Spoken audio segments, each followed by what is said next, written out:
shirk my duties as a prosecutor and as a public servant, of which I had no intention of doing. I remain grateful for the counsel, judgment, and advice of my team.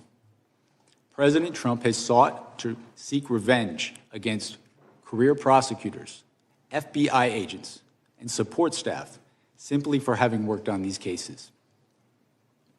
To vilify and seek retribution against these people is wrong. Those dedicated public servants are the best of us, and it has been a privilege to serve with them. Not self-executing. It depends on our collective commitment to apply it.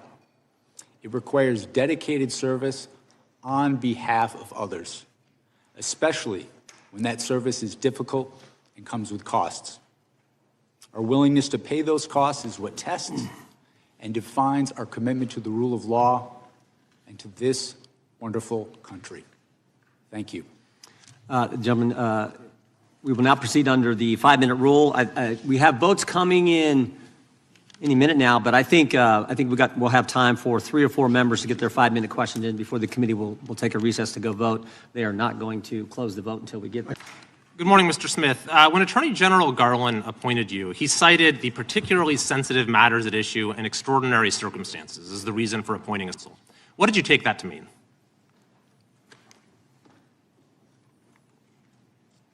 What I understood that to mean is I was to conduct an independent investigation and come to my own conclusions about whether the facts and the law supported a prosecution. But clearly he was alluding to the fact that we had an investigation into a leading candidate for president. That was part of the extraordinary circumstances. Would you agree? I will rely on his public statements about that. I understood my role as special counsel was governed by the regulations, which required me to make an independent decision on my own. So certainly you would agree it was important to approach the investigation with humility and restraint. Is that fair? Yes, and that's what I sought to do. I sought to And you thought you possessed those qualities. In fact, you testified at your deposition, quote, "I thought I was the right person for the job." Of course, some disagreed. Constitutional law professor Jonathan Turley, for example, has said, quote, "Jack Smith has a reputation for stretching criminal statutes beyond the breaking point." I assume you disagree with that statement by Professor Turley. I do disagree with that statement. I think my career speaks for itself. I have been. But that statement was also, and I'm sorry to have to interrupt, I just have a short amount of time. That statement was also echoed by the United States Supreme Court in a unanimous opinion in McDonald versus the United States, where the court overturned convictions that you had pursued against a former governor, criticizing your boundless interpretation of the federal criminal statute. At issue, that opinion was joined by Justices Ginsburg, Breyer, Sotomayor, and Kagan. So do you also disagree with that statement by those justices? I have conducted my career in a nonpartisan fashion. That particular case, the legal position that the department took, that wasn't my personal position. That was the position of the department. I see. So, Mr. Smith, I've had the opportunity during my time on this committee to review the work of 2 special counsels, John Durham, appointed during the Trump administration, and Robert Hur during the Biden administration. And in both cases, they seem to exhibit that humility and restraint that we talked about. But in reviewing in detail the way you conducted this investigation, I see a very different mode of operation. One that sought maximum litigation advantage at every turn, one that repeatedly circumvented constitutional limitations to the point that you had to be reined in again and again throughout the process. For example, shortly after you became special counsel, you issued a subpoena for the phone records of the Speaker of the House of Representatives over a 2-month period, along with for other senators and representatives, even though the public integrity section at DOJ cited litigation risk to doing this. What was that litigation risk?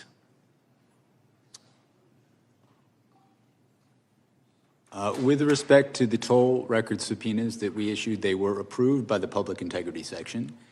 The Public Integrity Section, in approving those subpoenas, noted the fact that the subpoenas were for records for people who were not targets of our investigation.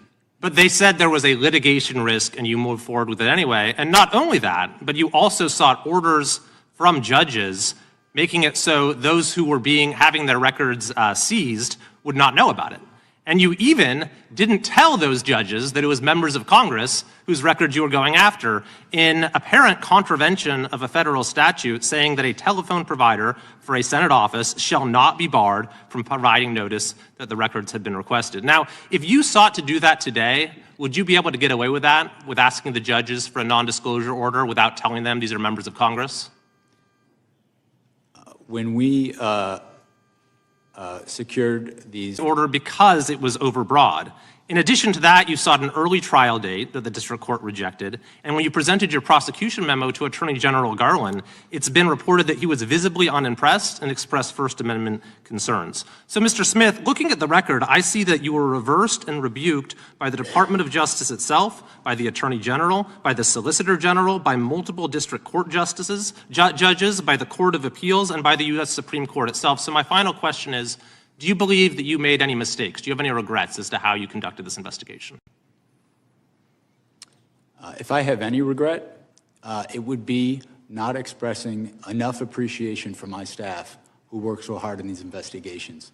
We followed the facts and the law. These people who work for me sacrificed endlessly and have endured way too much for just doing their job. So if anything, I wish that I had thanked them. Time of the gentleman. No mistakes. There's that humility. Mr. Chair, I yield back. Yeah, the time of the gentleman's right. The chair now recognizes the ranking member for 5 minutes. Well, thank you, Mr. Chairman. And the good gentleman from California certainly knows, because he was a student of mine, that lawyers go to court and sometimes they win motions and sometimes they lose motions, and there's no crime in any of that. And I'm just sorry that you had to be lectured about humility and restraint by a politician, because we might not be best poised to lecture you on those particular virtues. But let's go to the toll record, since that's been raised, Mr. Smith.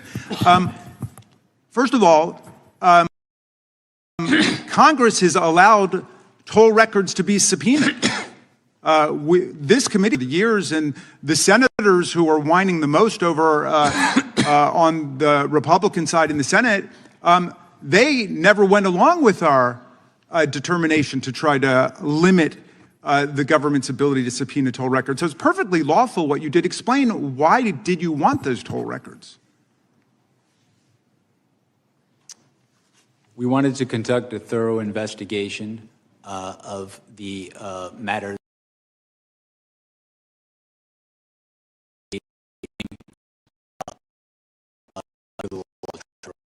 investigating.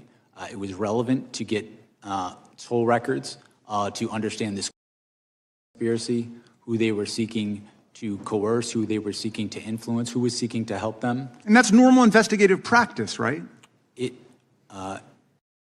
In conducting a criminal investigation, securing non-content toll records, as you described, is a common practice in almost any complex conspiracy. Okay, let's go to something else that I've been hearing over the last week by our colleagues. They've eagerly anticipated your arrival here. They've been saying that there's some kind of First Amendment defense that Donald Trump would have had to the crimes you indicted him for.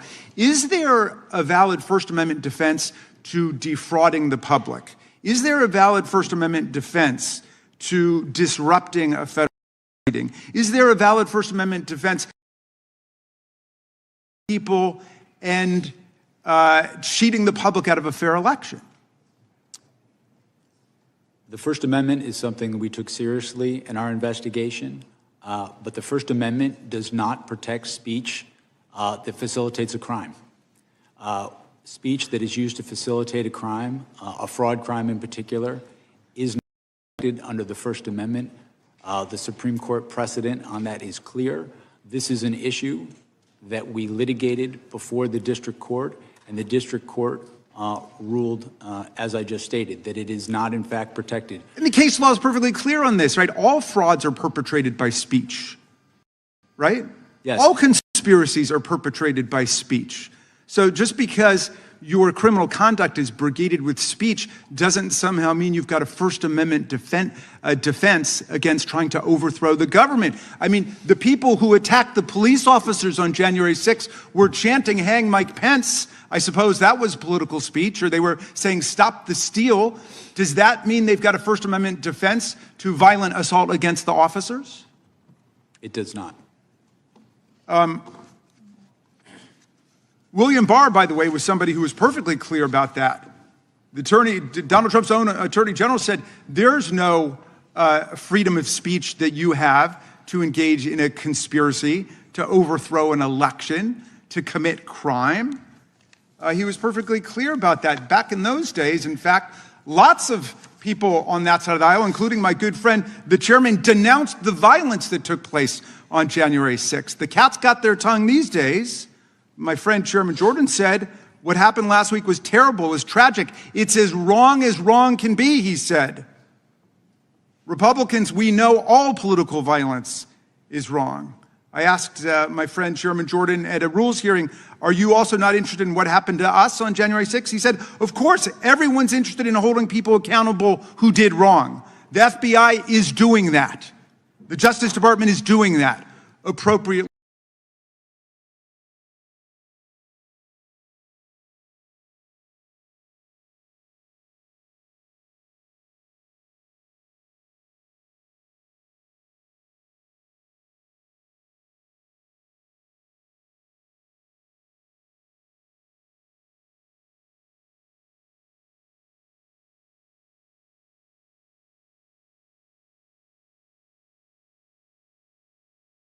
So, Who like that, their country, not only as agents, but also overseas.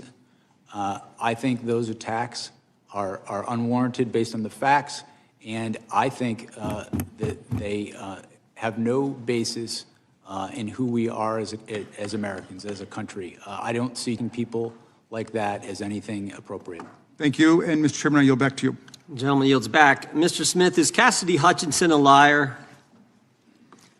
She was their star witness, January 6th committee, their star witness in one of those staged and choreographed hearings they paid the former president of ABC News to put together. She was, in fact, the only witness at this special prime time hearing, Tuesday, June 28th, 2022, 8 o'clock in the evening, and she told some stories. I mean, these were some stories. She talked about President lunged across the back seat, grabbed the steering wheel, tried to drive the car to the Capitol. And I just want to know, you think she was lying? Chairman Jordan, my assessment of that particular issue is that with respect to the testimony about the president lunging towards the driver, my recollection of her testimony about that is that it was secondhand. She said she'd heard that from somebody. You familiar with the name Tony Ornato? I'm sorry? You familiar with the name Tony Ornato? Yes. White House Deputy Chief of Operations, Deputy Chief of Staff for Operations, right? You remember what he said about it? He said it didn't happen. How about that?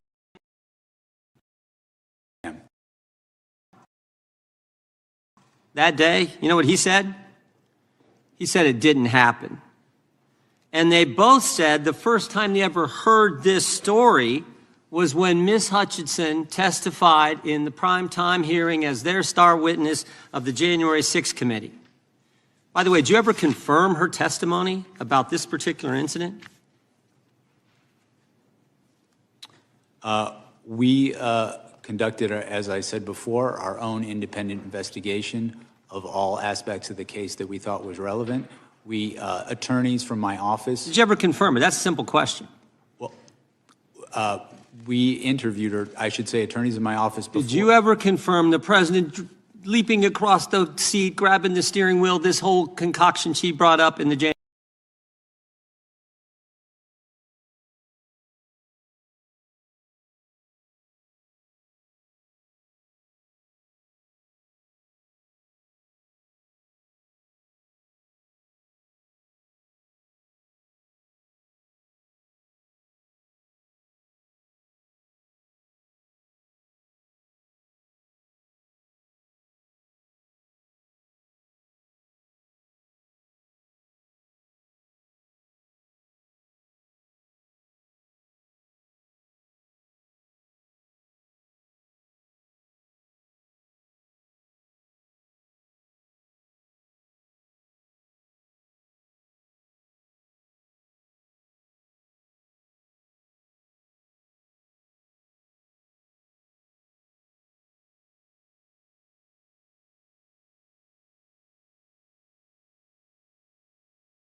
abandon proper procedure?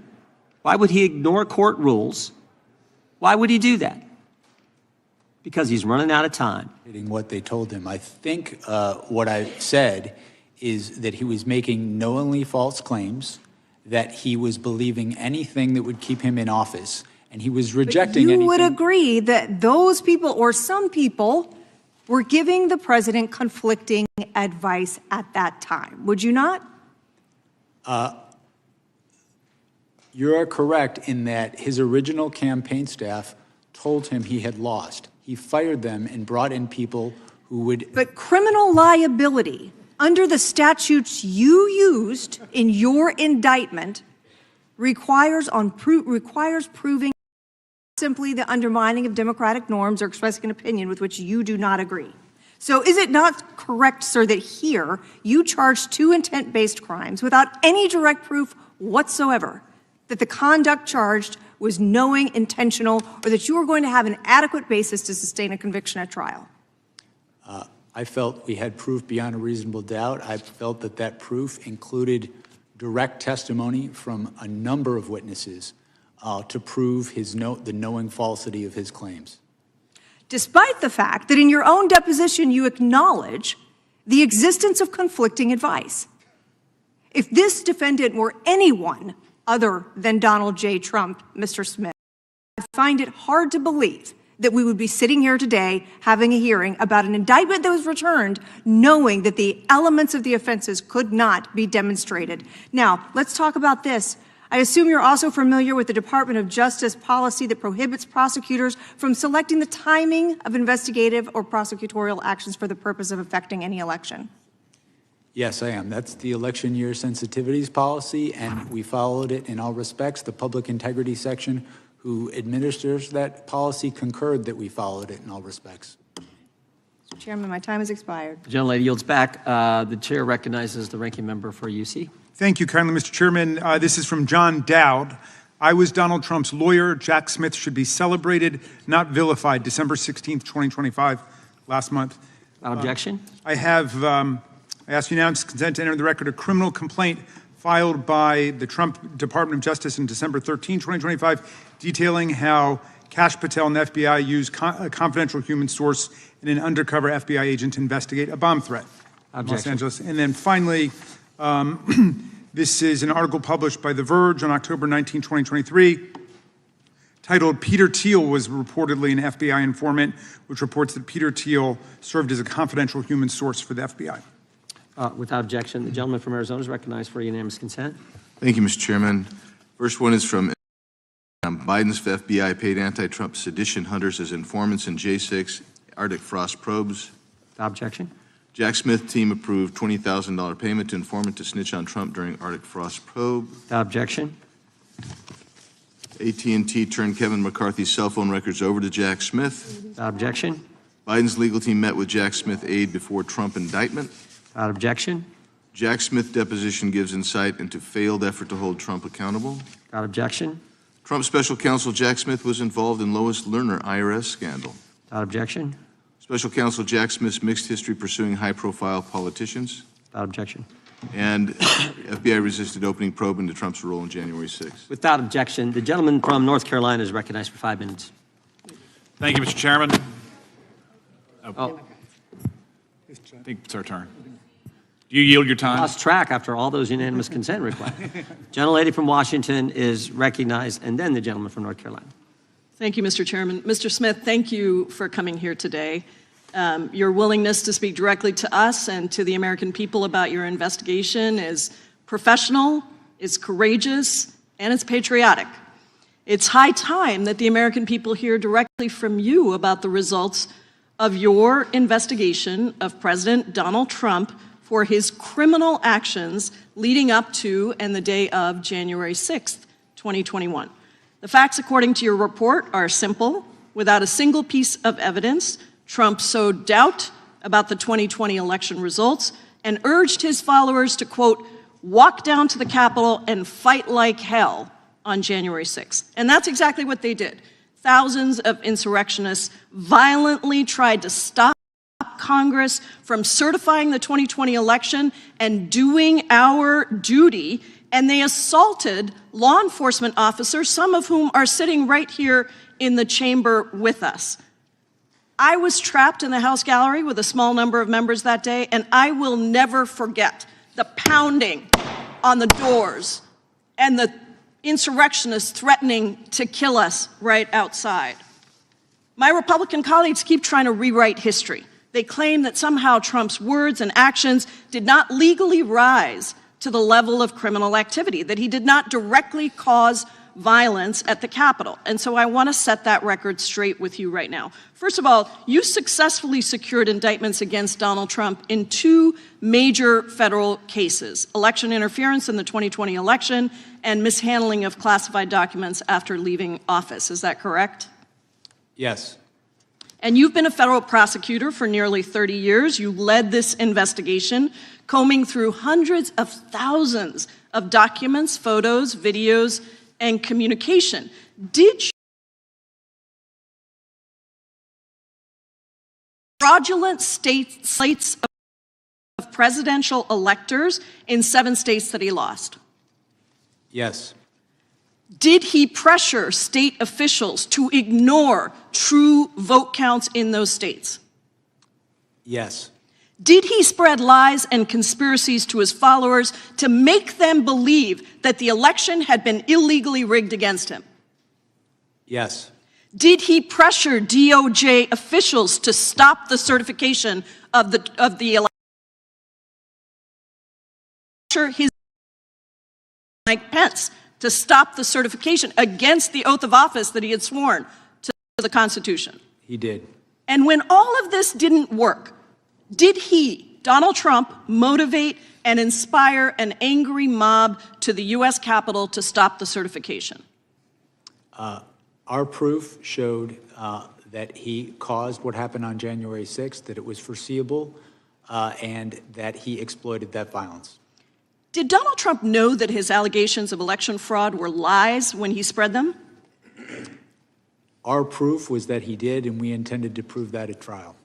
In fact, as the quotes from your report behind me show, he even privately admitted that he lost the election, correct? Yes. He said, quote, "It doesn't matter if you won or lost the election, you have to fight like hell." And he said, "Can you believe I lost to this effing guy?" During your closed-door deposition last month, you and I had an exchange about the impact on our democracy, the toll on our democracy, for not holding a president accountable for trying to steal an election. Do you remember that exchange? I do. I want to return to it because I think what you said in the closed-door deposition is important for the American people to hear right here in your public testimony. How would you describe the toll on our democracy if we do not hold a president accountable for attempting to steal an election? My belief is that if we do not hold the most powerful people in our society to the same standards of the rule of law, it can be catastrophic because if context, it can endanger our election process, it can endanger election workers, and ultimately our democracy. The attack on this Capitol on January 6th was, and the Court of Appeals in Washington, D.C. said this, it was an attack on the structure of our democracy.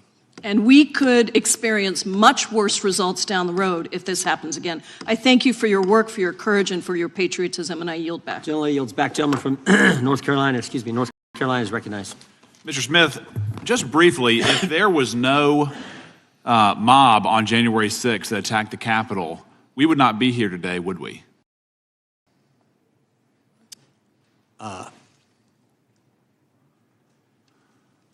I can't speak to hypotheticals. The case I investigated involved a mob of supporters of Donald Trump's Sure, supporters. I understand that. I understand that. But had there not been a mob that rushed the Capitol, if they had just stayed in the original speech, if they had obeyed the instruction, go peacefully and patriotically and make your voices heard, we would not be here. Isn't that correct? Well, in that case, Donald Trump wouldn't have done many of the things. I'm just asking. If they had gone peacefully and patriotically, we would not have had a special prosecutor. President Trump would not have been indicted. There would not have been, quote, the attack on the foundations of our democracy, correct? That's a hypothetical, and I think it's a counterfactual hypothetical. Well, and second point, in regards to what we just heard from my colleague from Washington, I think it's noteworthy that the vice president, despite the enormous toll that he has taken in these events, was against charging the president criminally in this case. But in regards to my own experience, Mr. Smith, I've charged many conspiracies. There's obviously a lot of benefit to that charge. It's a useful tool for fact-finding, scrutinizing evidence, figuring out exactly what happened, trying to form charges, trying to prove charges, trying to solidify the evidence. And in your case, sir, you've detailed, number one, the unprecedented criminal scheme, your words, not mine. In the press conference, you said there was an unprecedented assault on the seat of... Do you remember saying that?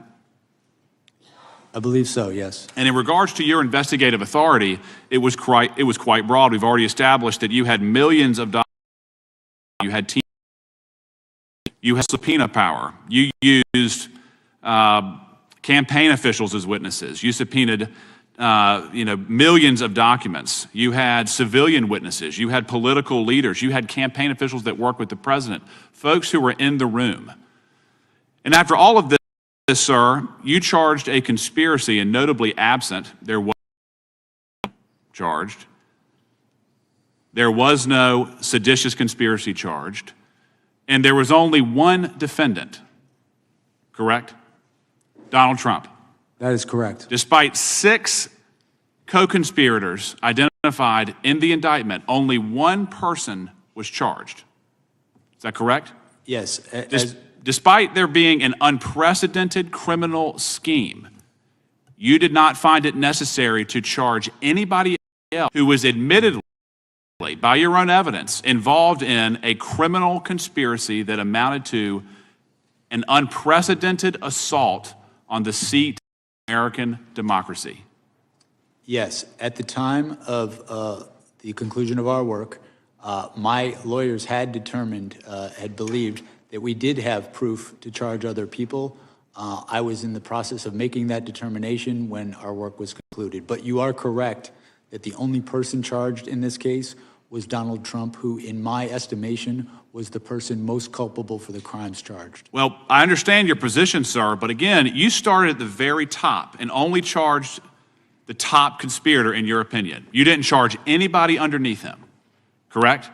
Correct. Despite that charge requirement, you would agree that a criminal conspiracy federally is a criminal agreement, correct?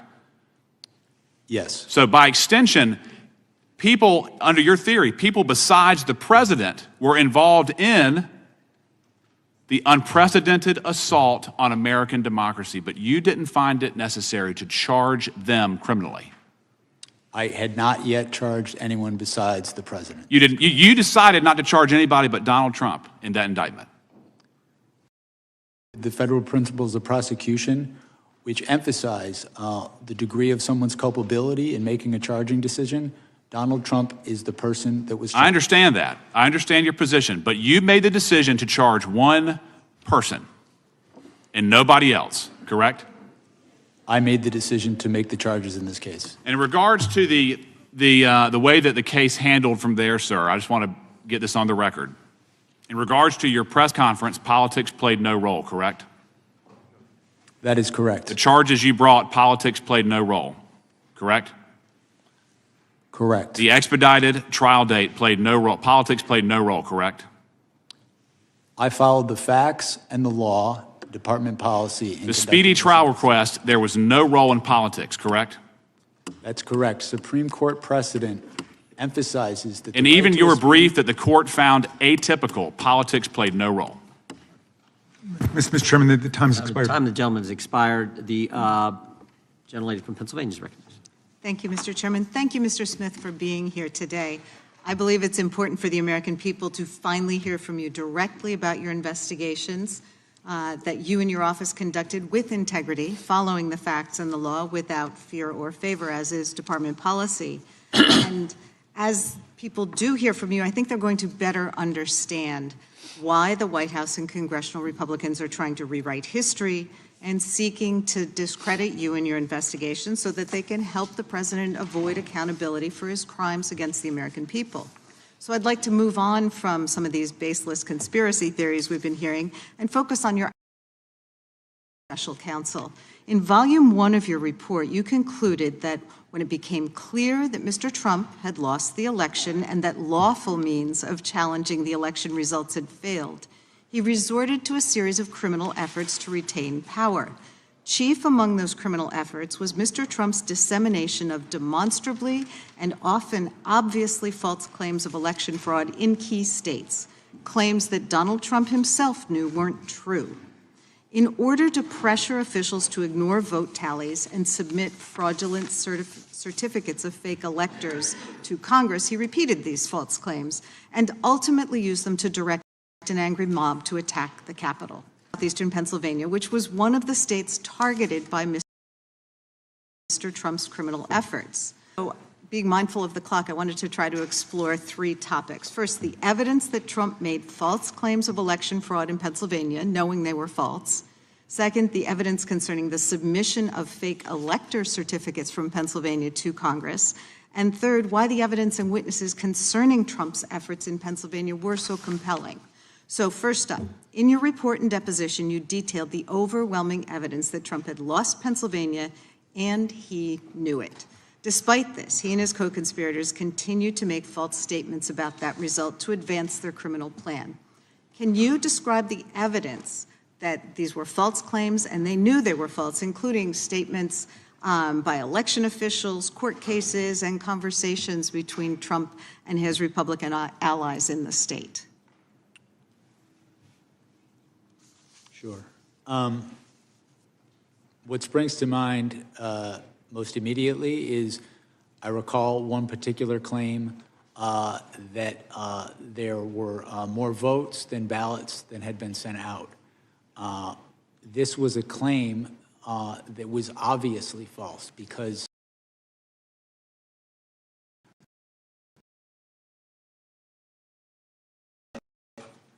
the reason for that discrepancy is we were talking about 2 different elections. One was the primary and one was the general election. My team interviewed Rudy Giuliani regarding that claim, and he admitted it was wrong. He admitted flat out that that was a mistake. And so that's one of several. With respect to witnesses in Pennsylvania, what springs to mind is the chair of the Republican Party, I believe, in Pennsylvania.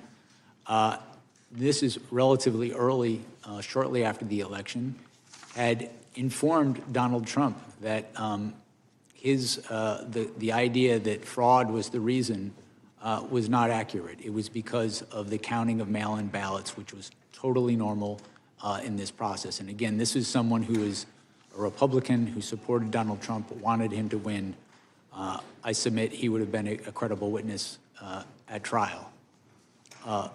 And I mean, a second part of this, in addition to making false claims about election results that they knew were false, and your deposition and report go into this in some detail, there was also this fraudulent elector plan where Trump and his co-conspirators solicited folks who had been planning to be Trump electors if he won and asking them to submit fake certificates to Congress.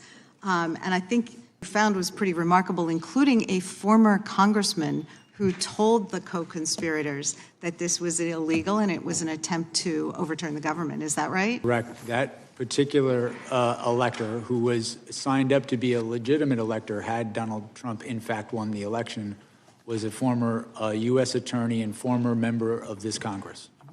I mean, the bottom line is that despite the facts and over objections from his allies, Trump still went to the ellipse on January 6th and lied about Pennsylvania's votes to direct his angry mob to attack the Capitol. So I just want to thank you for your work and your years of service to the country, and I would invite everyone to read your deposition and to read the report, because it tells a very different story than what our colleagues do. Mr. Chairman, I have a unanimous consent. Gentlelady is recognized. Mr. Chairman, I ask unanimous consent to enter into a record a speech by former Vice President Pence published on C-SPAN in June of 23, in which he calls the president's comments on January 6th reckless. Trump was wrong then, he's wrong now. Anyone who puts themselves over the Constitution should never be president, and anyone who asks someone else to put them over the Constitution should never be president. The gentleman from Virginia is recognized for 5 minutes. Thank you, Mr. Chairman. Mr. Smith, you've said several times in your deposition that you believe that the facts and the law, your interpretation of the law, would lead to a conviction of President Trump. Is that correct? Yes. And did you believe that same thing, that your interpretation of the law, your reading of the law, would have resulted in the conviction when you went after Virginia Governor Bob McDonnell back in 2014? Did you believe it at the time? I did believe, and ultimately you got a conviction in lower court, but that was overturned by the Supreme Court, correct? yes, the Supreme Court changed the law on what constituted an official act. And Actually, that's as a result, incorrect. that conviction was overturned. That's incorrect. They applied the law, and they said in their ruling, our concern is not with tawdry tales of Ferraris, Rolexes, and ball gowns. It's instead with the broader legal implications of the government's boundless interpretation of the federal bribery statute. A more limited interpretation of the term official act leaves ample room for prosecuting corruption while comporting with the text of the statute and the precedent of this court. They accused you of using a boundless interpretation of the federal bribery statutes. Now, did you believe when you went after John Edwards that your interpretation of the facts and the law were correct and that you would convict John Edwards of corruption? Yes. But in fact, that case resulted in a jury deadlock on 5 charges and acquittal on another charge. Is that correct? That is my recollection. That's correct. Let's move on to the court's interpretation of your gag order requests. Mr. Smith, America was founded on the principle that the government doesn't silence political speech, in particular speech before it happens. You sought a prior restraint against President Trump without a single violation of pretrial release. In fact, there was no real-world harm that you could articulate justified giving the federal government the power to silence him as a presidential candidate, was there?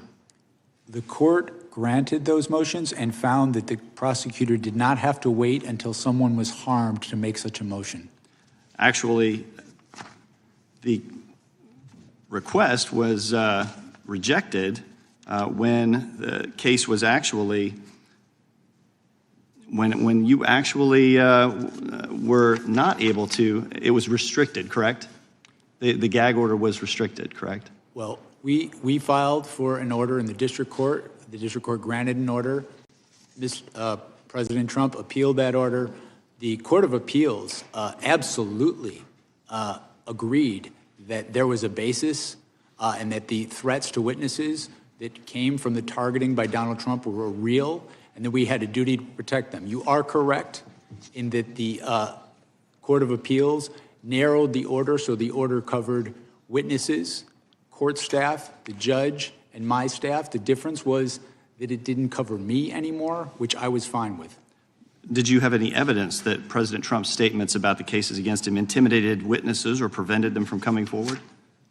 I had evidence that he said, if you come after me, I'm coming after you. He suggested a witness should be put to death. The courts found that those sort of statements not only deter witnesses who've come forward, they deter witnesses who have yet to come forward. But you weren't able to identify a single witness who didn't come forward because they were intimidated by President Trump. We had extremely thorough evidence that his statements were having an effect on the proceedings that is not permitted in any court of law in the United States.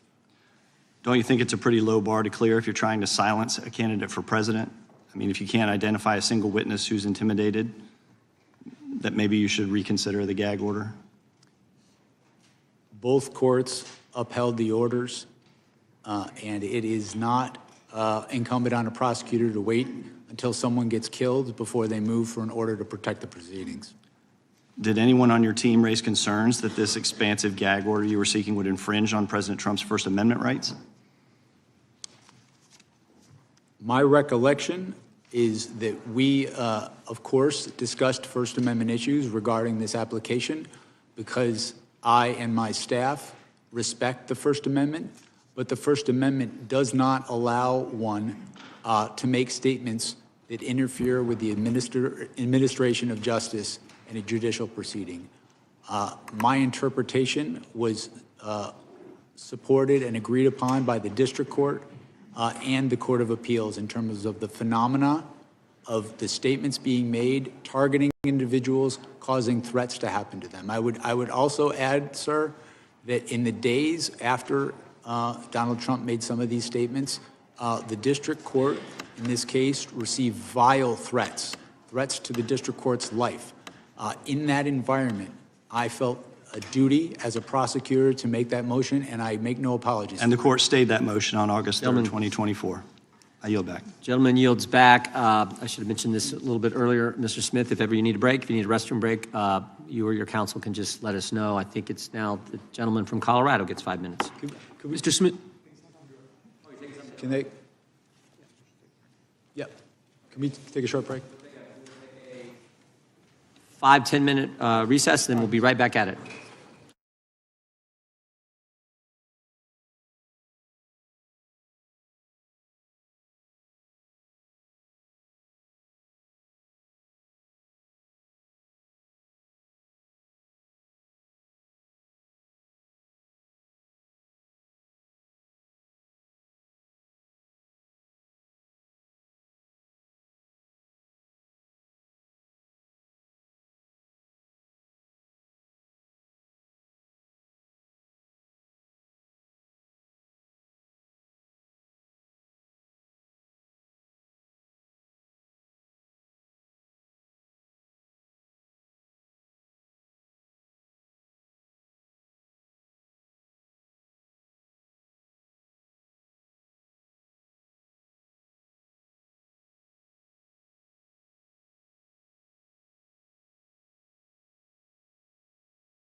to extend the Affordable Care Act tax credits. Full attendance today. I wanted to get your reaction on that. There's been a lot of conversation around attendance on both sides. What's your reaction to the fact that all of your members are here? These are incredibly important issues that we are confronting on behalf of the American people, and we are going to continue to press for full and complete attendance as we move forward, understanding that sometimes the challenges of life, particularly as it relates to medical situations or family situations, may result in a member or two missing a vote or two. But under the leadership of Catherine Clark, our Democratic whip, we're working hard to make sure as we move forward, it's all hands on deck here in the House of Representatives. Mr. Jeffries, have you determined yet if you are going to launch a probe into Kristi Noem and what that would look like? We haven't ruled anything in and we haven't ruled anything out, but what is clear is that Kristi Noem is a corrupt political hack who is deeply unqualified and is unleashing brutality using taxpayer dollars on the American people. ICE is out of control and operating in far too many ways in a lawless fashion, and the American people know it, which is why the American people have turned against Donald Trump and his extreme immigration policies. So once we get through the appropriations process, which is what is in front of us right now, we'll continue to have conversations, particularly with the leaders of the relevant committees, Benny Thompson, Robert Garcia, and Jamie Raskin, about what accountability can look like so that the American people actually have their taxpayer dollars spent in ways that are designed to promote their safety and uplift our values as Americans, as opposed to what we're seeing right now from ICE, which is that they're using taxpayer dollars to inflict brutality on the American people. And in the instance of Renee Nicole Good, killing an American citizen in cold blood. Thanks. Go back to this side. Sorry. Into a church in Minnesota during worship hours. Is that okay? Do you support that? Especially when one person who was involved that was Don Lemon, who's been a guest of yours on the Hill before. I haven't followed that particular situation, so I'm not really in a position to comment on the specifics there. What I will say is, as someone myself who's grown up in the Baptist Church, continue to be an active member of the Cornerstone Baptist Church, come from a deeply religious community, I think across the board, we all should respect houses of worship. Churches, synagogues, mosques, temples, let's all respect houses of worship.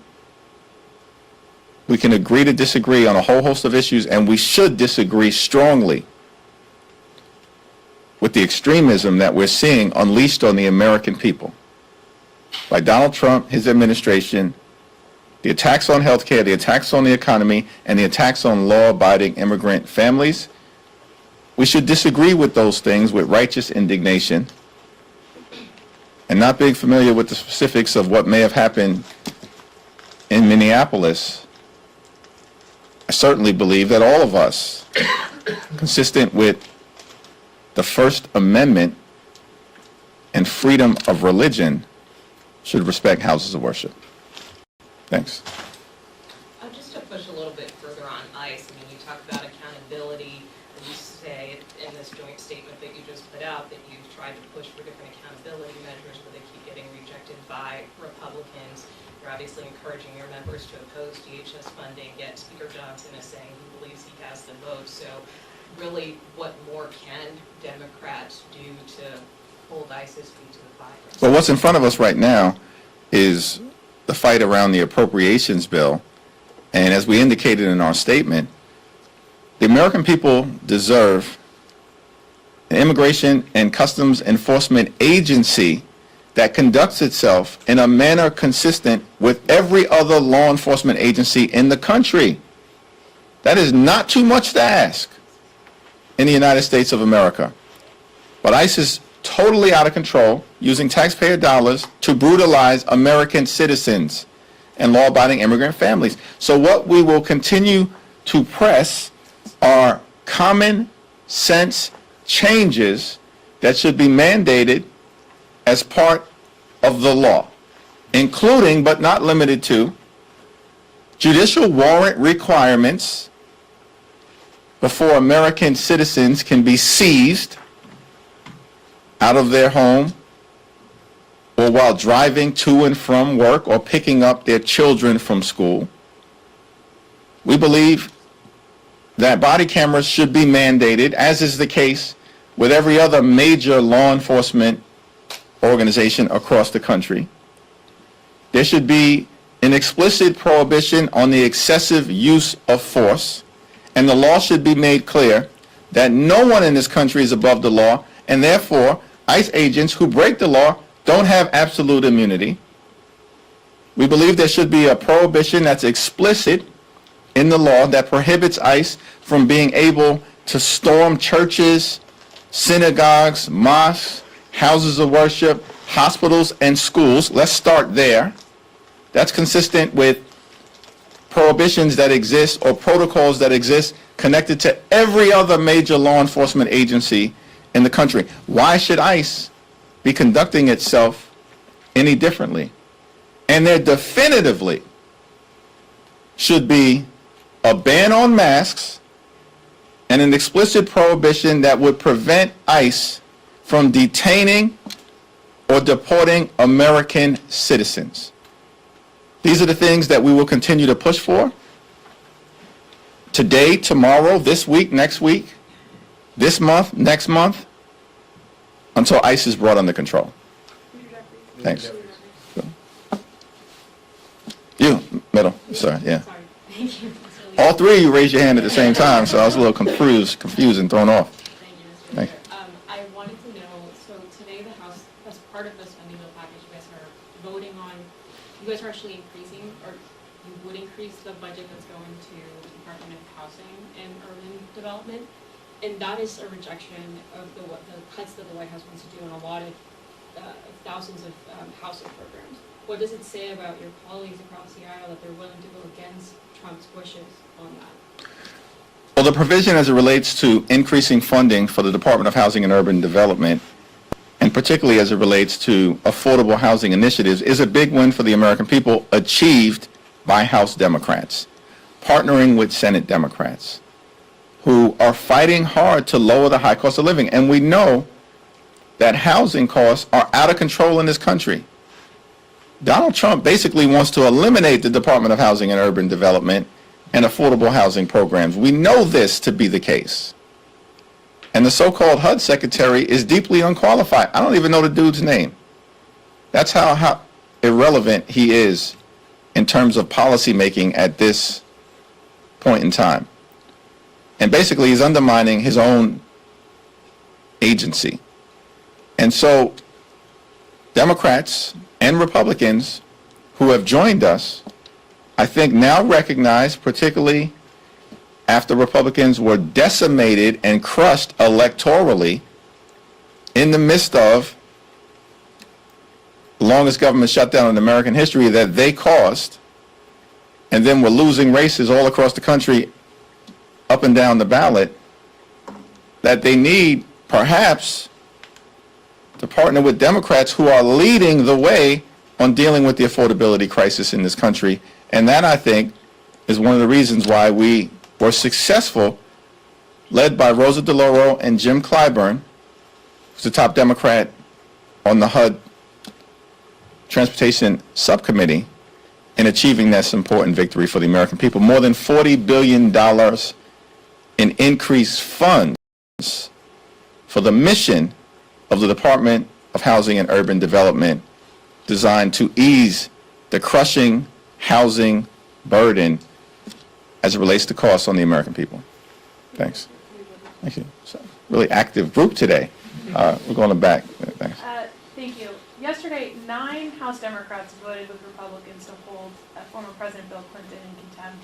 Were you or your team trying to advise those members not to vote on contempt? And what is your position on whether the Clintons should be held in contempt? I strongly support the position of Robert Garcia and Jamie Raskin, and have indicated that publicly, and also in my conversations with any member who has asked for my perspective on this issue before the committee. When it gets to the floor, if we need to have a broader caucus-wide conversation about it, we will.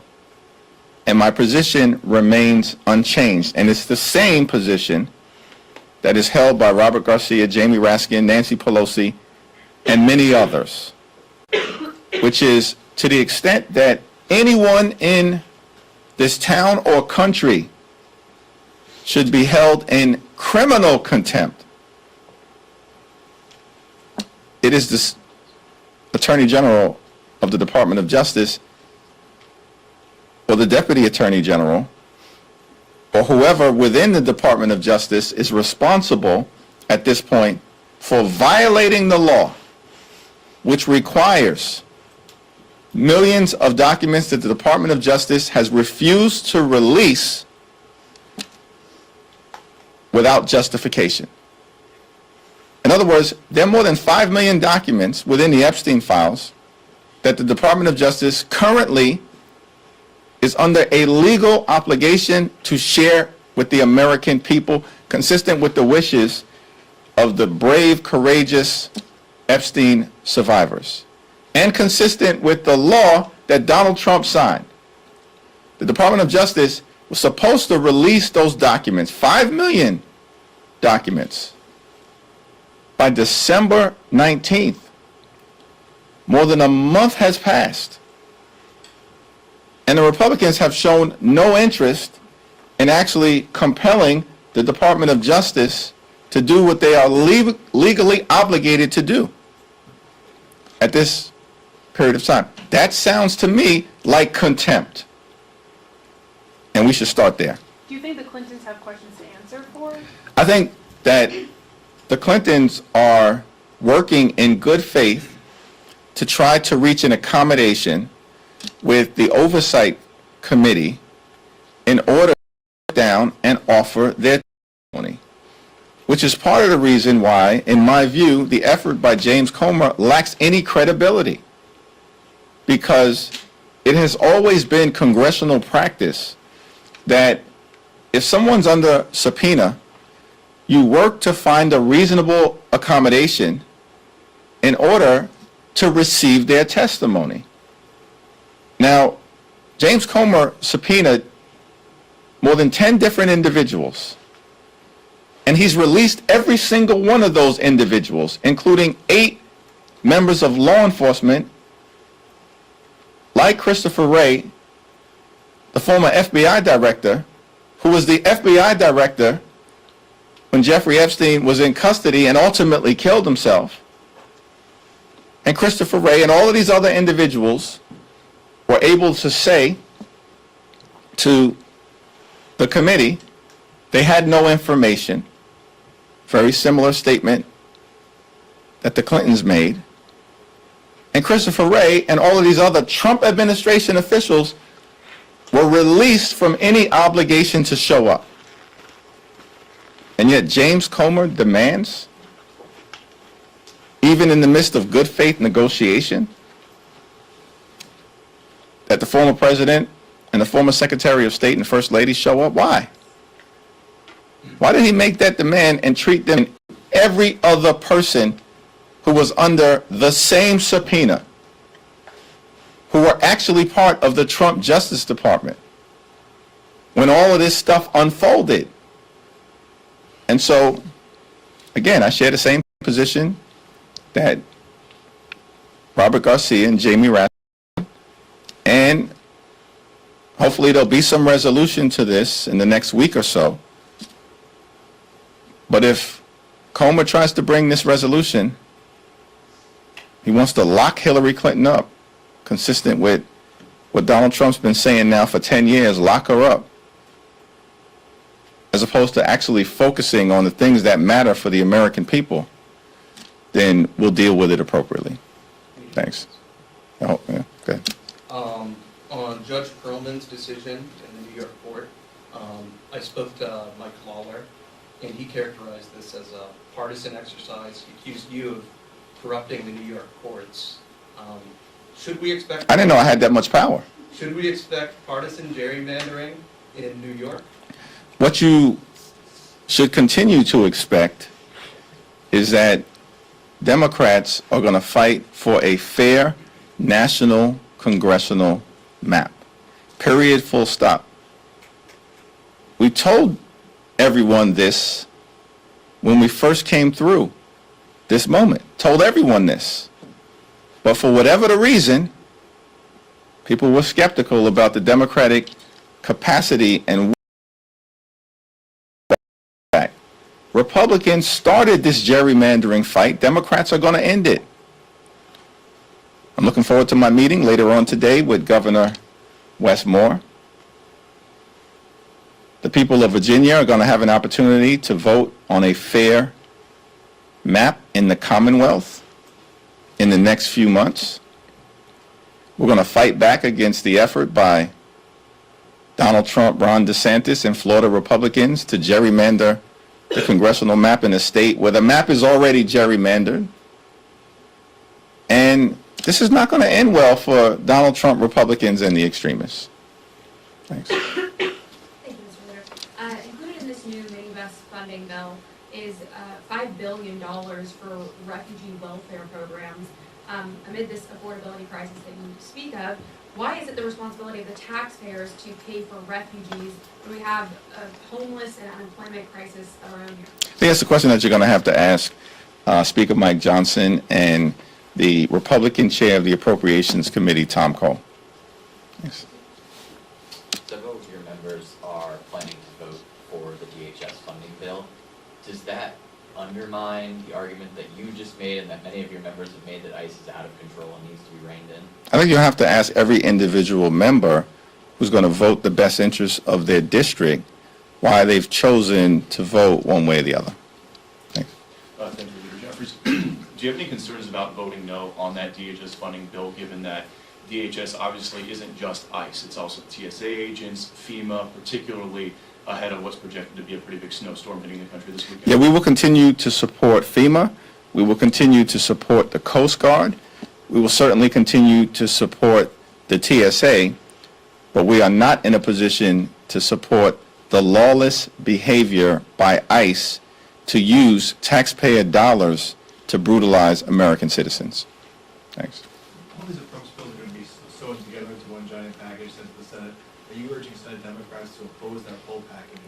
Well, the Senate Democrats are going to have to evaluate the totality of the package, which is what they will do.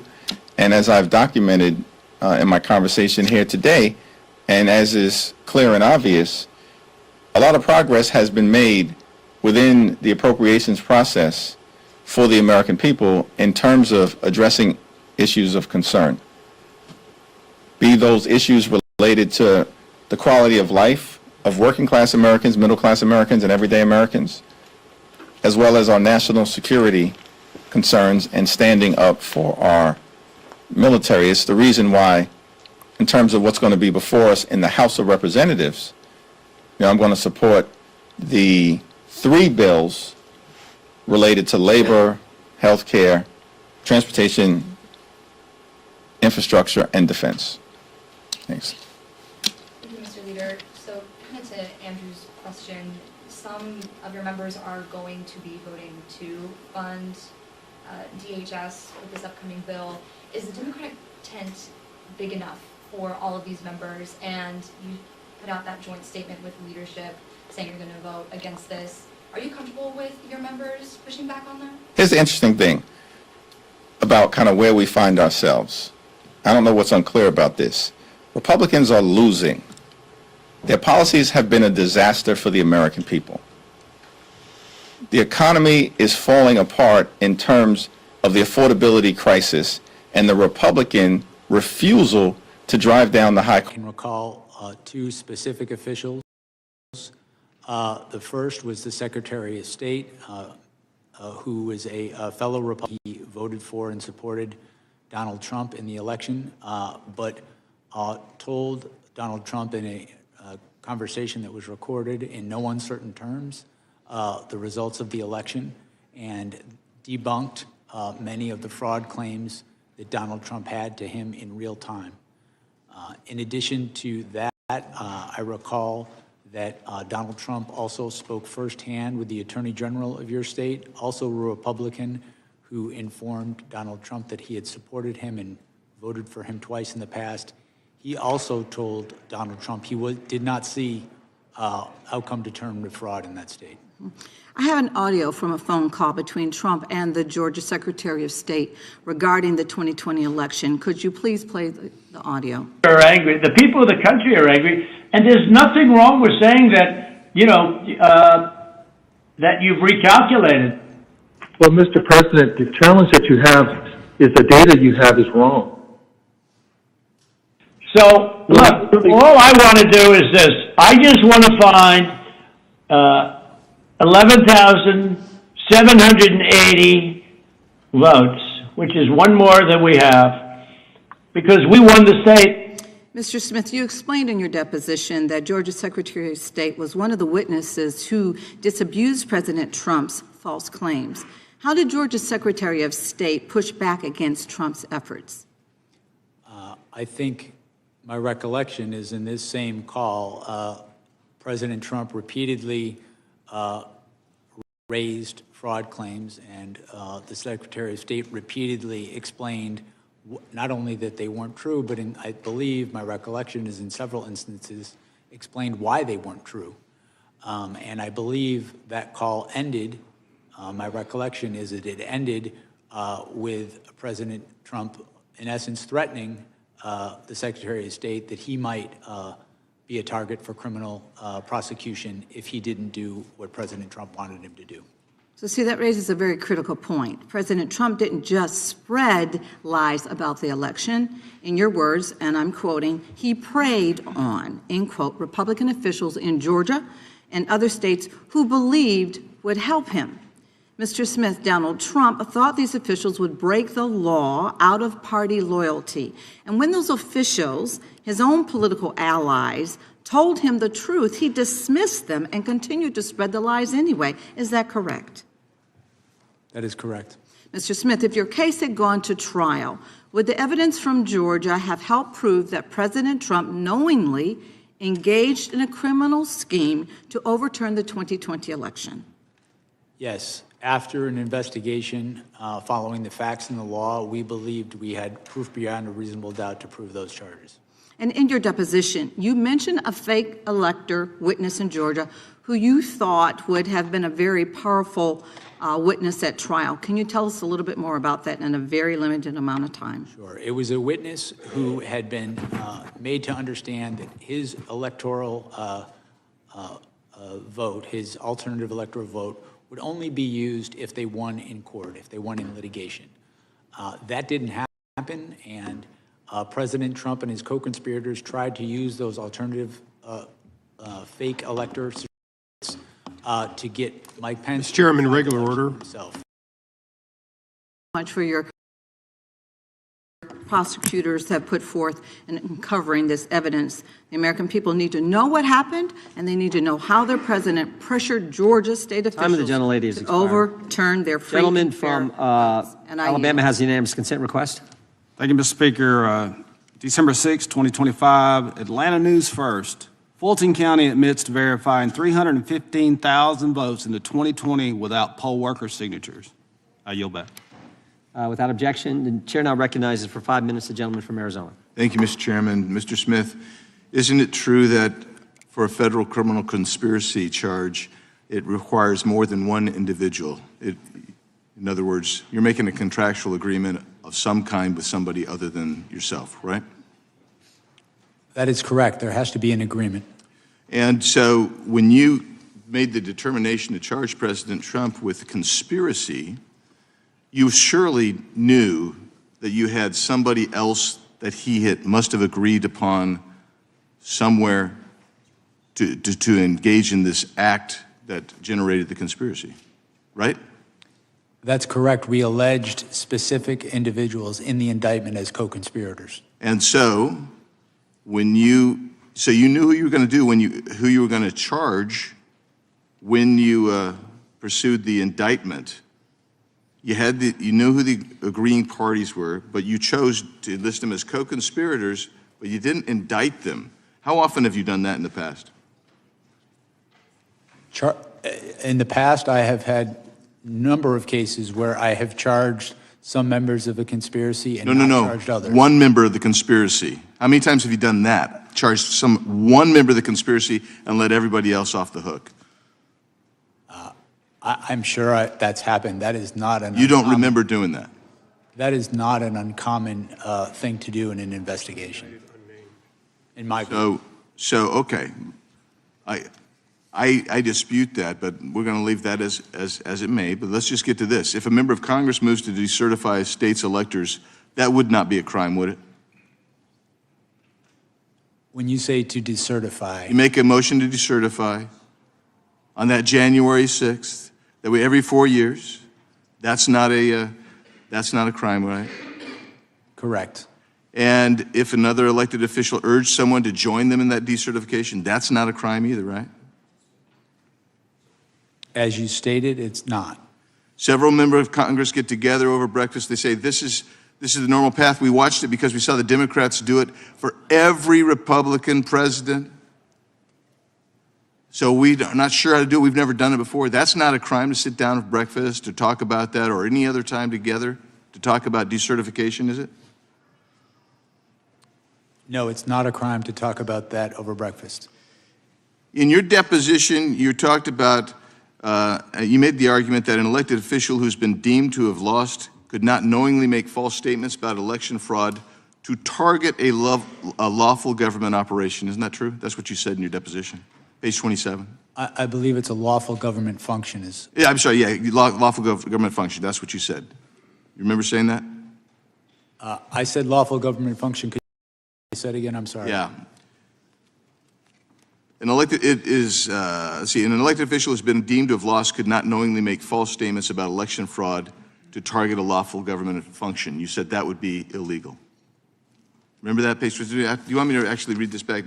Surely you remember that position. I'm not denying it, and I apologize. I'm just trying to listen to you closely. Okay, let's just go right from this. You said there's, as we said in the indictment, he was free to say that he thought he won the election, right? That is correct. He was even free to say falsely that he won the election, correct? That's correct. What you said is he was not free to do was violate federal law and use knowingly false statements about election fraud to target a lawful government function. That is correct. Yeah, and for you, that lawful government function is the certification process, I suppose, on January 6th. Well, it's a slightly broader than that. It's the collecting, counting, and certifying of the votes. Our view of the evidence is that begins from the point of time that the electors are certified through the counting of the votes. So that would be the entire certification process from the state to the feds. My recollection, as it's pled in the indictment, as I sit here, I don't have it in front of me, but I believe it's from December 14th. I think that was the day through the voting. Okay, so you can't recall, but for you, it's from the certification moving forward to the actual ratification of the certification process in.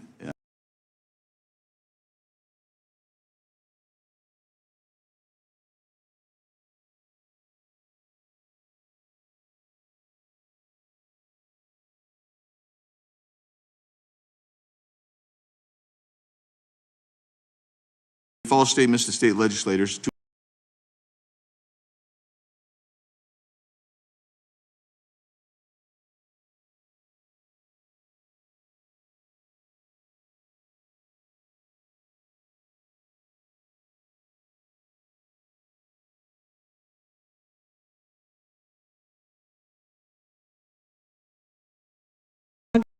August 2nd, 2023.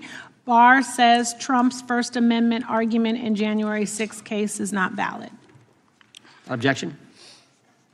Did you have one? Okay. Gentlelady from North Carolina is recognized. Thank you, Mr. Chairman. Mr. Smith, many of us were here on January 6th and directly experienced what happened. Yet some of my colleagues across the aisle still insist that Trump had no role in the violence. In videos of the raging battle against our brave Capitol Police officers, many rioters were screaming things like, "We were invited here by the president."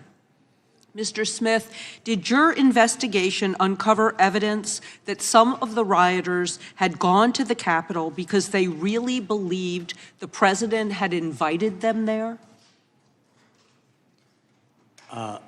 There were, I believe there's video of rioters saying, in fact, that, as we pled in the indictment, Donald weeks leading up to that led to a level of distrust, and he ultimately knew that the crowd at the Capitol, or at the Ellipse, I should say, was angry before he told them to march toward the Capitol.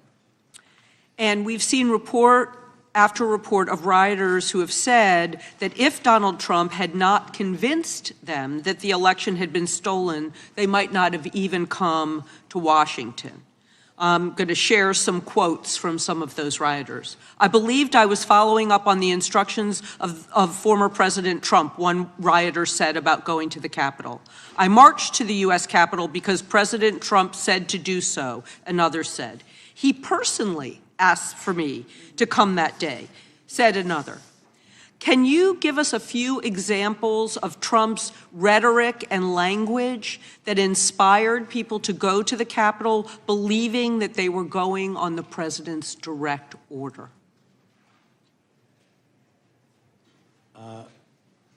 One instance I can recall is during the speech he gave to his supporters, and in context, his supporters, he told them to come to Washington, D.C. and be wild. He was on notice that they were angry, and he told that crowd, "We can't let this happen." And he told them that, my recollection is multiple times, at a time when there was nothing that could be done to stop the outcome of the election, but to obstruct it. In addition to that, he told them when there is fraud, you can go by different rules. And my recollection is there is a videotape of when he's making these sort of statements and he's saying that they need to fight if they want to save their country. There are, in fact, people in the crowd chanting, "Fight for Trump." That all happened during the Ellipse speech before people headed towards the Capitol and the Capitol was attacked. And did your investigation find any of the rioters trying to use Trump's words and calls to action as a defense in the criminal cases against them? I can read you something from your special counsel report. I was just going to say, I think we cited a number of rioters who ultimately admitted that they had committed their crimes at the behest and in the name of Donald Trump. Okay. And it happened several times, and those accounts are on page 86 and page 87 of the special counsel report. Even the lawyer for Jacob Chansley, also known as the QAnon shaman, highlighted that his words, how the words affected his client. He heard the words of the president, he believed them, he genuinely believed them, and he thought that the president was actually going to walk with them to the Capitol. For my final question, Mr. Smith, do you believe that Donald Trump motivated and was responsible for the violence that occurred on that day, even if he didn't walk with them to the Capitol? Yes, as we stated in our report, the results of our investigation following the facts and following the law was that he was the person most responsible for what happened at the Capitol, and that he caused what happened at the Capitol, and that it was foreseeable to him.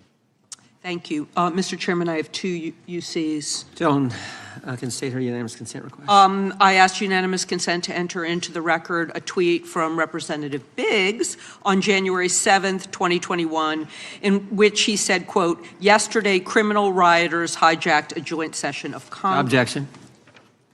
Without objection. And the second one is a unanimous consent to enter into the record an interview from March 2024 on the Capitol Hill show, in which you called on those who attacked the Capitol on January 6th to be, quote, held accountable because, quote, that's the way our system does work and should work. Without objection. Thank you very much. Thank you I'll very recognize much. the gentleman from Texas. Thank the Chairman. Mr. Smith, how many members of Congress or the Senate did you subpoena phone toll records? As I sit here right now, I do not recall a specific number. Is this the complete list right here?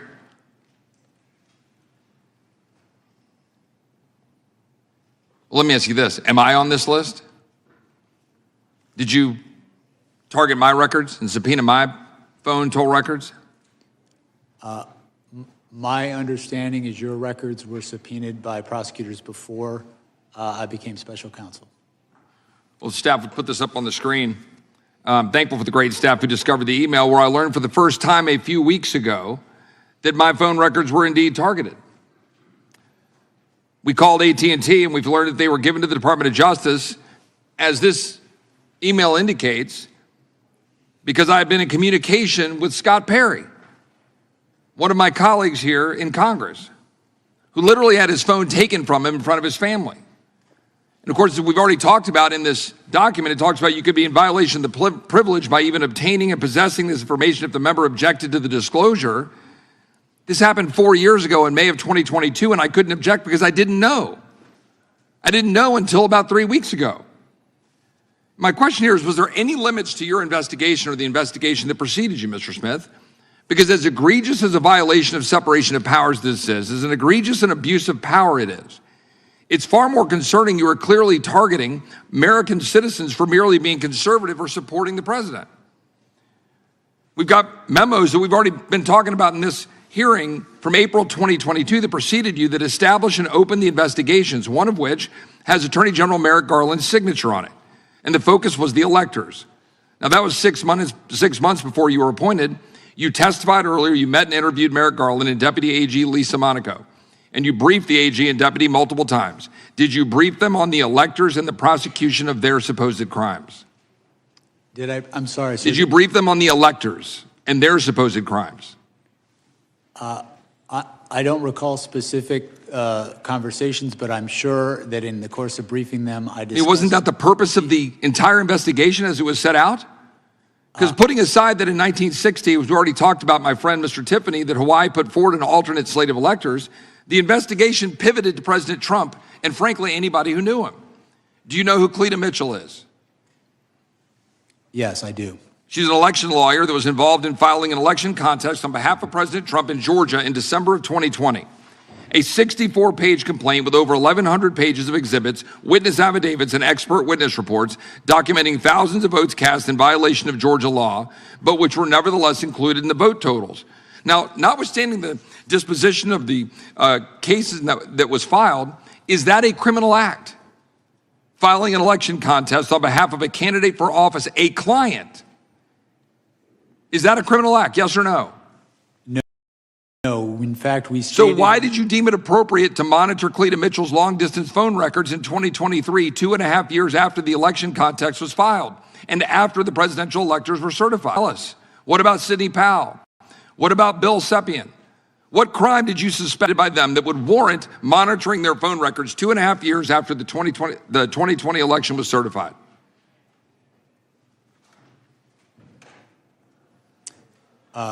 With respect to Sidney Powell, she is one of the co-conspirators alleged in the indictment.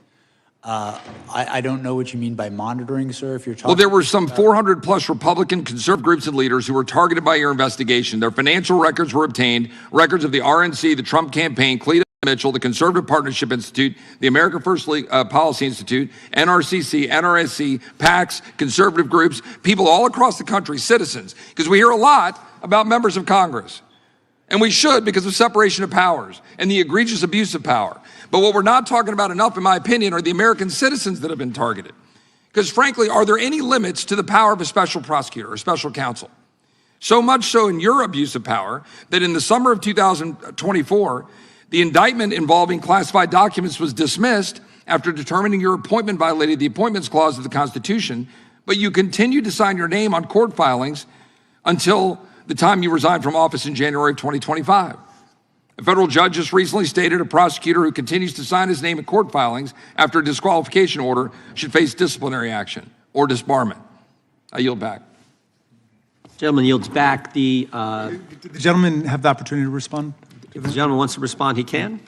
With respect to the last point, Judge Cannon's order specifically limited her finding to that proceeding. So there would be nothing improper about continuing to litigate the cases in Washington, D.C.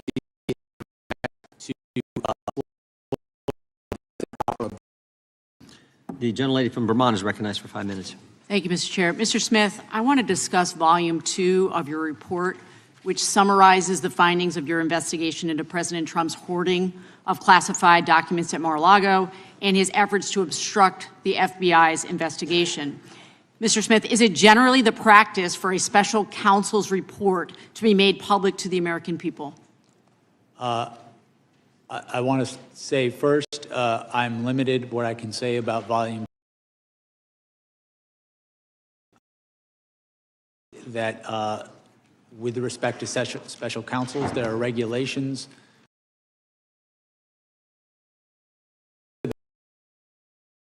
is determined, the Attorney General has the authority to determine that. To the best of your knowledge, was Special Counsel Mueller's report made public in full? I know it was made public. I'm not sure if it was made public in full. What about Special Counsel Herr's report? My recollection is his report was made public in full. I believe that's correct. And Special Counsel Weiss's report? I do not know. Okay. Now, I understand that the district judge, Aileen Cannon, the Trump appointee who oversaw the case in Florida, issued a gag order that prevents you from discussing any parts of the classified documents investigation that is not already public. I understand that, including your findings that you laid out in Volume 2 of that report. Am I correct that the reason your report is not available in full to the public is because of this gag order? I wrote a report. The Attorney General, it was submitted to him. I understand generally that there's been litigation about whether this report would be public or not. I have not been a party to that litigation. I just know that there is an order, and I know the Department of Justice, the current Department of Justice, has interpreted that order in a way that I cannot speak about anything that could possibly be in that report and its findings. And when Judge Cannon issued that gag order, she cited pending cases against Trump's co-defendants. Is that correct? I'm sorry? When Judge Cannon issued the gag order, she cited pending cases against Trump's co-defendants. Is that correct? That's my recollection. Are those cases still pending? No, they're not. No, they're not. So there is no reason, from where I sit, for this important information to be not made public. At this point, I want to turn now to President Trump's attacks on you. Trump has a playbook for how he handles people who try to hold him accountable. In August 2023, right after your office indicted him, President Trump shared that playbook on social media for everyone to see. He wrote, "If you go after me, I'm coming for you."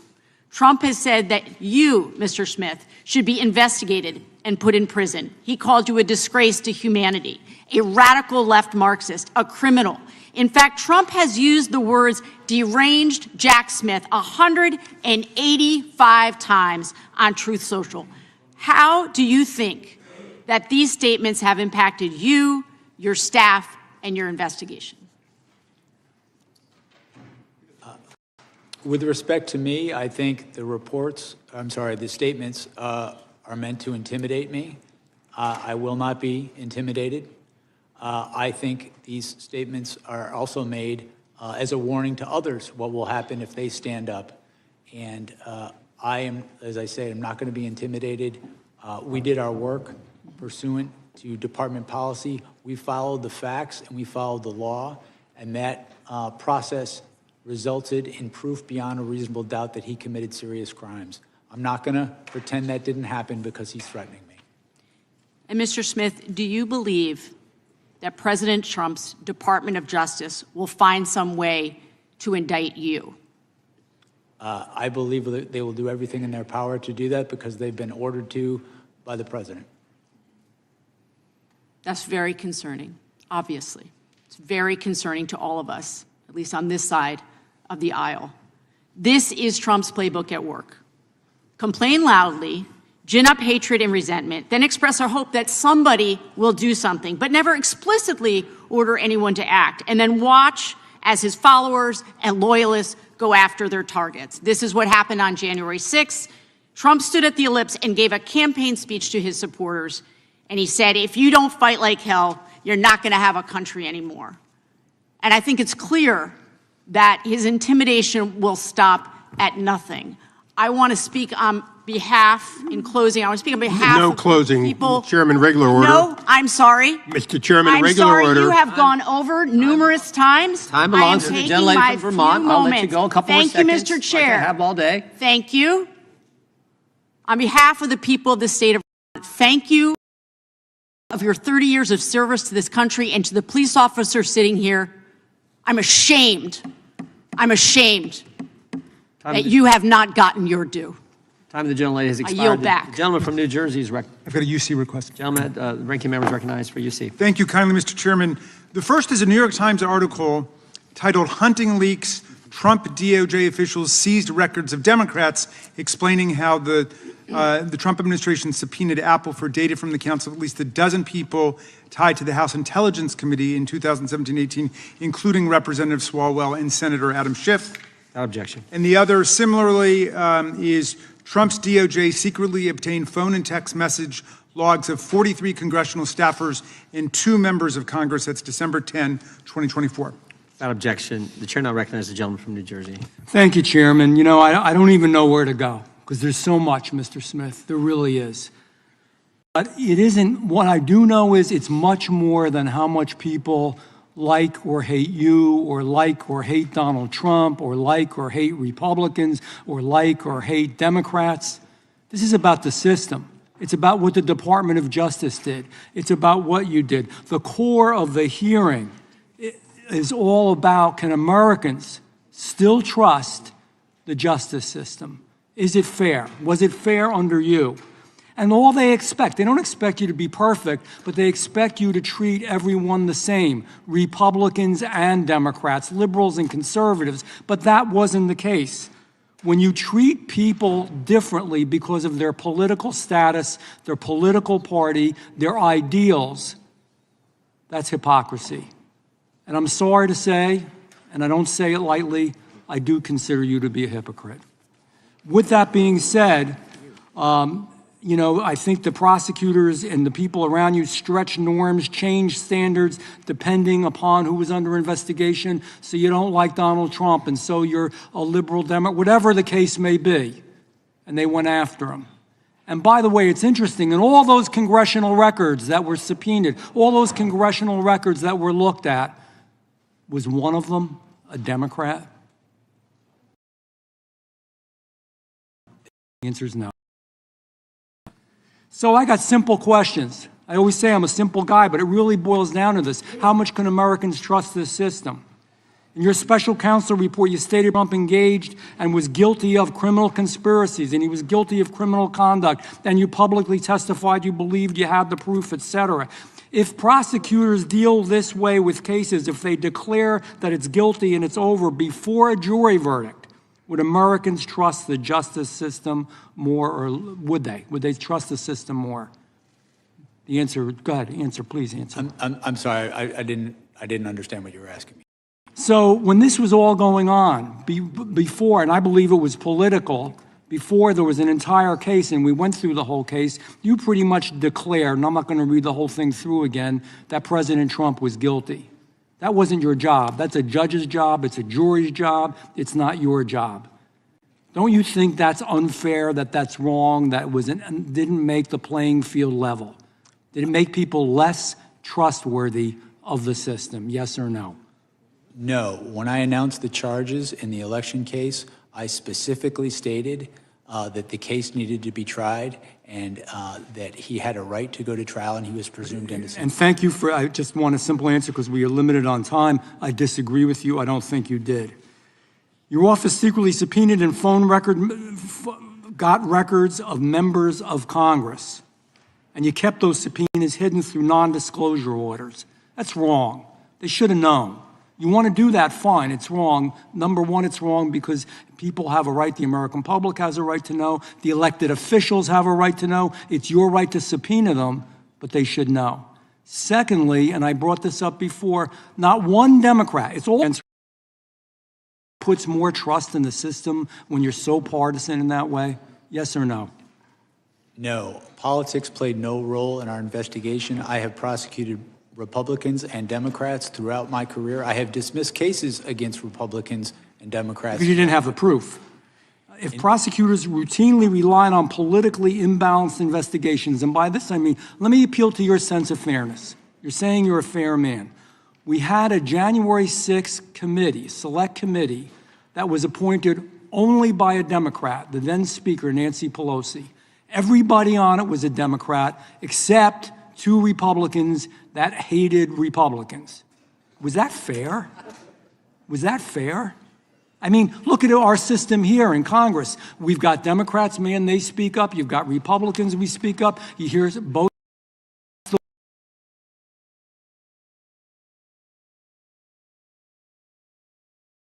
Fair. How is that fair? Tell me how that's fair. That's not correct. We conducted an independent investigation. You based a lot on that commission. You got all their records. That's not correct. We did collect their records. We conducted our own independent investigation following the facts and the law. The and you used a lot of their information, Mr. Smith. I don't mean to cut you off. I've got limited time. Joe Biden took classified records that were not to be taken when he was vice president and when he was Senate. And I know you didn't deal directly with that case. Mr. Chairman? But nevertheless, he did. Is that fair? Because he let him go, don't do anything to him. But on the other hand, when it's President Trump who did it as president, then there was, you raided Mar-a-Lago. Is that fair? I'm the gentleman. Mr. Gentleman's part of this. Well, I'd like him to answer. If the witness would like to respond, he can. I have no response. It's damn unfair. That's the answer. We've got UC requests. UC request from the gentlelady from California. Yes, I have a unanimous consent request. I ask unanimous consent to enter into the record the government's sentencing memorandum for Capitol rioter Cody Mattis, who said that, quote, when the former president asked his supporters to march on the Capitol, it was not a call to peacefully and patriotically make your voice Objection. heard, but to storm and seize the building. And I've got one, Mr. Chairman. Gentleman's recognized. This is a press release from Congressman Jeff Van Drew's statement on storming the Capitol building, calling it unacceptable, un-American, and disrespectful of democracy. Without objection, the chair now recognizes the gentleman from Illinois.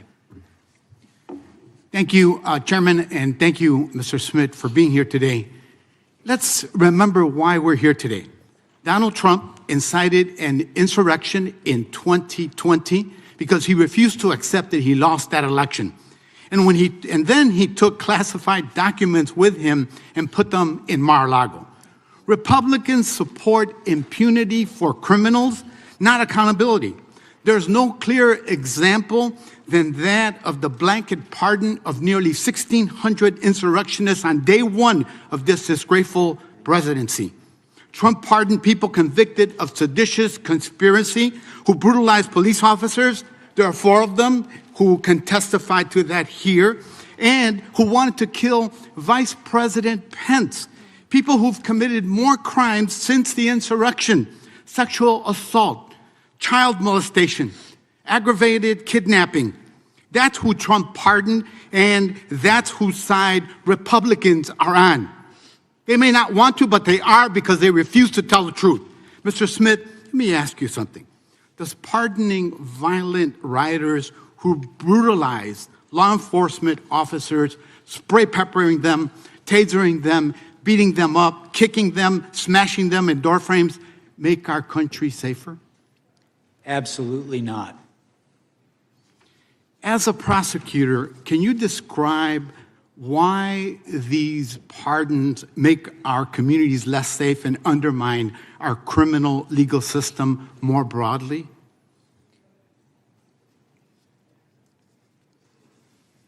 The people who assaulted police officers and who were convicted after trial, in my view, and I think in the view of the judges who sentenced them to prison, are dangerous to their community. As you've mentioned, some of these people have already committed crimes against their communities again, and I think all of us, if we're reasonable, know that there's going to be more crimes committed by these people in the future. I do not understand why you would mass pardon people who assaulted police officers. I don't get it. I never will. That's exactly right. And none of this is a coincidence. The entire purpose of the Republican Party, unfortunately, has become to help criminals and corporate interests evade accountability. Republicans want impunity, not accountability. They want impunity for the January 6th people, for the classified documents case, for the Epstein files, for billionaires and big corporations, and for terror that DHS is sowing on our streets. The Gestapo tactics by ICE and CBP are the obvious result of President Trump and the Republican Party that protect anyone who helps them turn our country into an authoritarian gangster state. Whether it's storming the Capitol to overthrow an election or murdering people in broad daylight, Republicans will back you if you back their political mafia and racketeering operation. That's why Democrats must fight for accountability through oversight, through legislation, evidence collection, and through prosecution for the openly criminal acts that we're seeing in our communities every day. Democracy doesn't exist without accountability, but you got to have a spine. I thank you, Mr. Smith, for doing your part. Our fight continues for accountability, not for impunity. Thank you, and I yield back. May I have a Mr. Chairman, I would yield to the gentleman from New York. Mr. Smith, I just want to take a minute and allow you to explain why you requested the toll records of those officials for January 6th.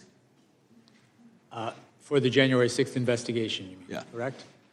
With regard to the toll records that were subpoenaed regarding the period of the 4th, I think it was to the 7th, we had evidence that the president had directed Rudy Giuliani, one of his co-conspirators, to contact members of Congress to try to further delay the proceedings and exploit the violence that happened in the Capitol.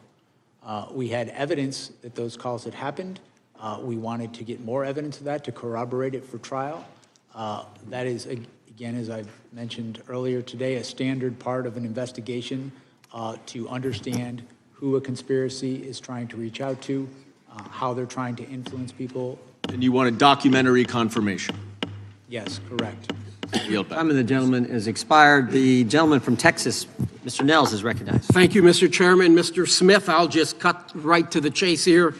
Your investigation and attempted prosecution of President Trump, it wasn't about justice. It was about politics. Politics. From day one, under the Biden-Harris DOJ, you weaponized the law to go after their top political opponent. You pushed flawed legal theories, and even the far left Washington Post called you out. They called you out, sir, for violating the First Amendment. You tried to criminalize political speech, slap unlawful gag orders on a presidential candidate, and spy on Republican members of Congress in violation of the Speech or Debate Clause, including the sitting Speaker of the House.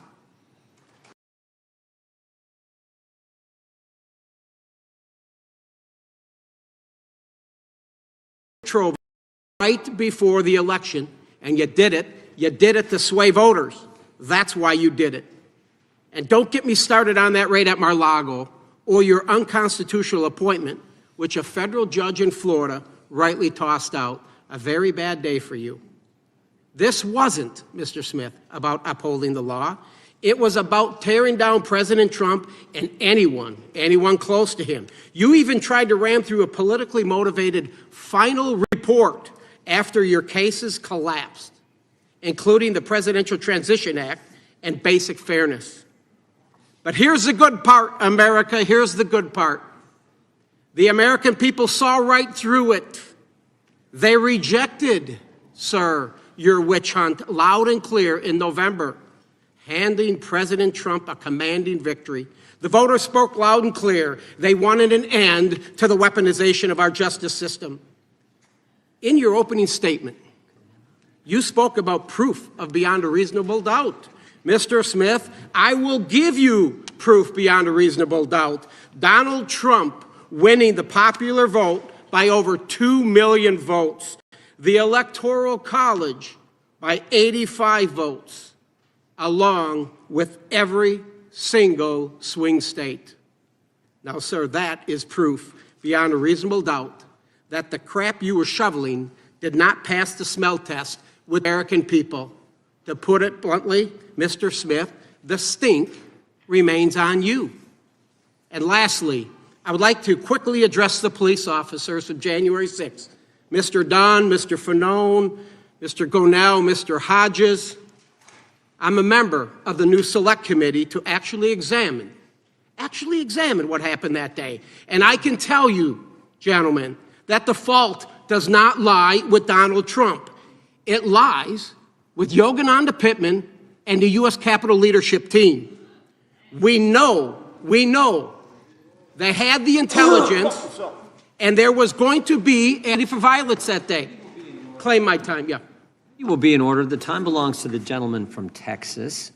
We've had some disruptions already. We don't need that. Let the gentleman may continue. We know the Capitol leadership team, specifically Yogananda Pittman, had the intelligence, and there was going to be a high propensity for violence that day. And the Capitol itself was the target. We knew the extremist groups were going to be there. And why do I say that? It was your own report from your intelligence section, the IICD, which was run by Pittman, in the January 3rd special events section. It was in it. It was in it. And Mr. Dunn, I believe that you thought that day would be like just any other. In your testimony to the January 6th committee, you said you found out how ugly was going to get on a cell phone. Somebody sent you some information on social media. The point is, you were all unprepared to deal with that day. And that's because your leadership failed to share the intelligence with you. It was their fault, folks. It was their fault. It was not President Trump. And we are going to expose it for the first time because the Benny Thompson, the sham committee didn't do it. Will the gentleman yield for a question? The sham committee didn't do it. The report is 845 pages. Donald Trump's name is mentioned 4,207 times. We know what the committee wanted to do is to not allow Donald Trump to come back and win again. And they failed miserably. And I hope you now can see that. With that, Mr. Chairman, I yield the balance to my distinguished colleague out of Jersey. I just want to quickly go over something because we keep rewriting history. The president said peacefully and patriotically. What don't we understand about peacefully and patriotically? He asked for the National Guard. That was ignored. He asked Speaker Pelosi. What don't we understand that? Will the gentleman yield for a question? Are you saying Nancy Pelosi controls the National Guard? Wait a minute. The president could have ordered the National Guard if he wanted to, and you know that. I my time. I lost some of my time. The time belongs to the gentleman from New Jersey. You have a few more seconds. And finally, how many elected officials say we're going to fight to win an election? It's new terminology used all the time. Of course, if they were guilty, they should be prosecuted. The problem was there were many in the mix. The unanimous consent. Gentleman yields back. The last thing, your hand gestures, Mr. Fanone. No. You need medication. The time of the gentleman expired. The audience will be in order. The committee will be in order. And the gentlelady from Georgia is recognized for unanimous consent. Thank you, Mr. Chairman. I have 2 unanimous consent requests to enter into the record, 2 articles. Gentlelady can proceed. An article dated December 29, 2025, titled Wall Street Journal Editorial Board Calls Out MAGA's Latest 2020 Stolen Election Nonsense. Objection. And the second article, an article dated December 23, 2025, titled Fact Check. Fulton County's 315,000 unsigned early votes are not proof of electoral fraud. Without objection, the gentleman from Illinois is recognized for unanimous consent. Thank you, Chairman. Under unanimous consent, I ask to enter into the record the Judiciary Democrats' January 26 report titled, "Where Are They Now? The Perpetrators of January 6th and the Defenders of Democracy Who Stopped Them," which profiles the illustrious career trajectories of some of the key actors from January 6th who were pardoned by Donald Trump. And secondly, objection. A second report, January 2026 report from Judiciary Democrats, 1 year later, assessing the public safety implications of President Trump's mass pardon of 1,600 January 6 rioters and insurrectionists. Without objection, the gentlelady from California is recognized. Thank you, Mr. Chair, and thank you, Mr. Smith, for joining us. You know, most people are wondering why you are even here today. But it's because we've heard conspiracy after conspiracy that the 2020 election was rigged, and Capitol Police officers were harmed and died because of those conspiracies. And we have important elections coming up, and the people want them to happen, and they want them to be fair. And the one person who should be telling the truth about elections is the president. But Donald Trump has not and is still not telling the truth about the 2020 elections. In fact, there is a January 6th page on the taxpayer-funded White House website that says the election was stolen from Trump, a blatant, disproven lie he knows is totally false. So one of my Republican colleagues earlier brought up Trump's mind state, that he knew he lost, and he knew that what he was saying was untrue, but that you had no proof. So, Mr. Smith, what evidence did you develop to suggest Trump knew he had lost the 2020 election? We had evidence from a variety of sources, evidence from people who were close to Donald Trump and who he relied on, people who wanted him to win the election, people who were employed by his campaign to help him win the election. Our evidence is that this was a conspiracy and that Donald Trump specifically sought to prey on party loyalty. Our investigation involved interviewing and subpoenaing records of Republicans because that's who Donald Trump sought to prey on to stay in office. And the reality is certain people refused to do that. The vice president refused to go along with that. People in various states' legislatures refused to go along with that.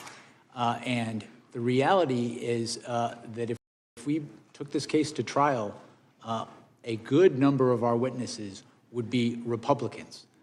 If a Democrat had committed these crimes, had done these things, I would have subpoenaed a number of Democrats. I would have subpoenaed their records. And I'm going to ask you about that. But correct, it's not like he was calling Nancy Pelosi. So why is it legally important to know that Trump knew he was lying when he said the election was stolen? That was part of our proof at trial, and it was relevant to the charges, specifically to the first charge, to defraud the United States. It is permissible for someone to lie, but when they use speech to commit a crime, to facilitate a crime, that is not protected by the First Amendment. The Supreme Court has been very clear on that, and this very issue was litigated in the case. The defense raised this very issue. And one thing I want to be clear about today, the case that I investigated and the case we had, it was built to be tried in a courtroom, not in the media. Our case was built to withstand the crucible of litigation, and our assessment was that we had proof beyond a reasonable doubt that would do that.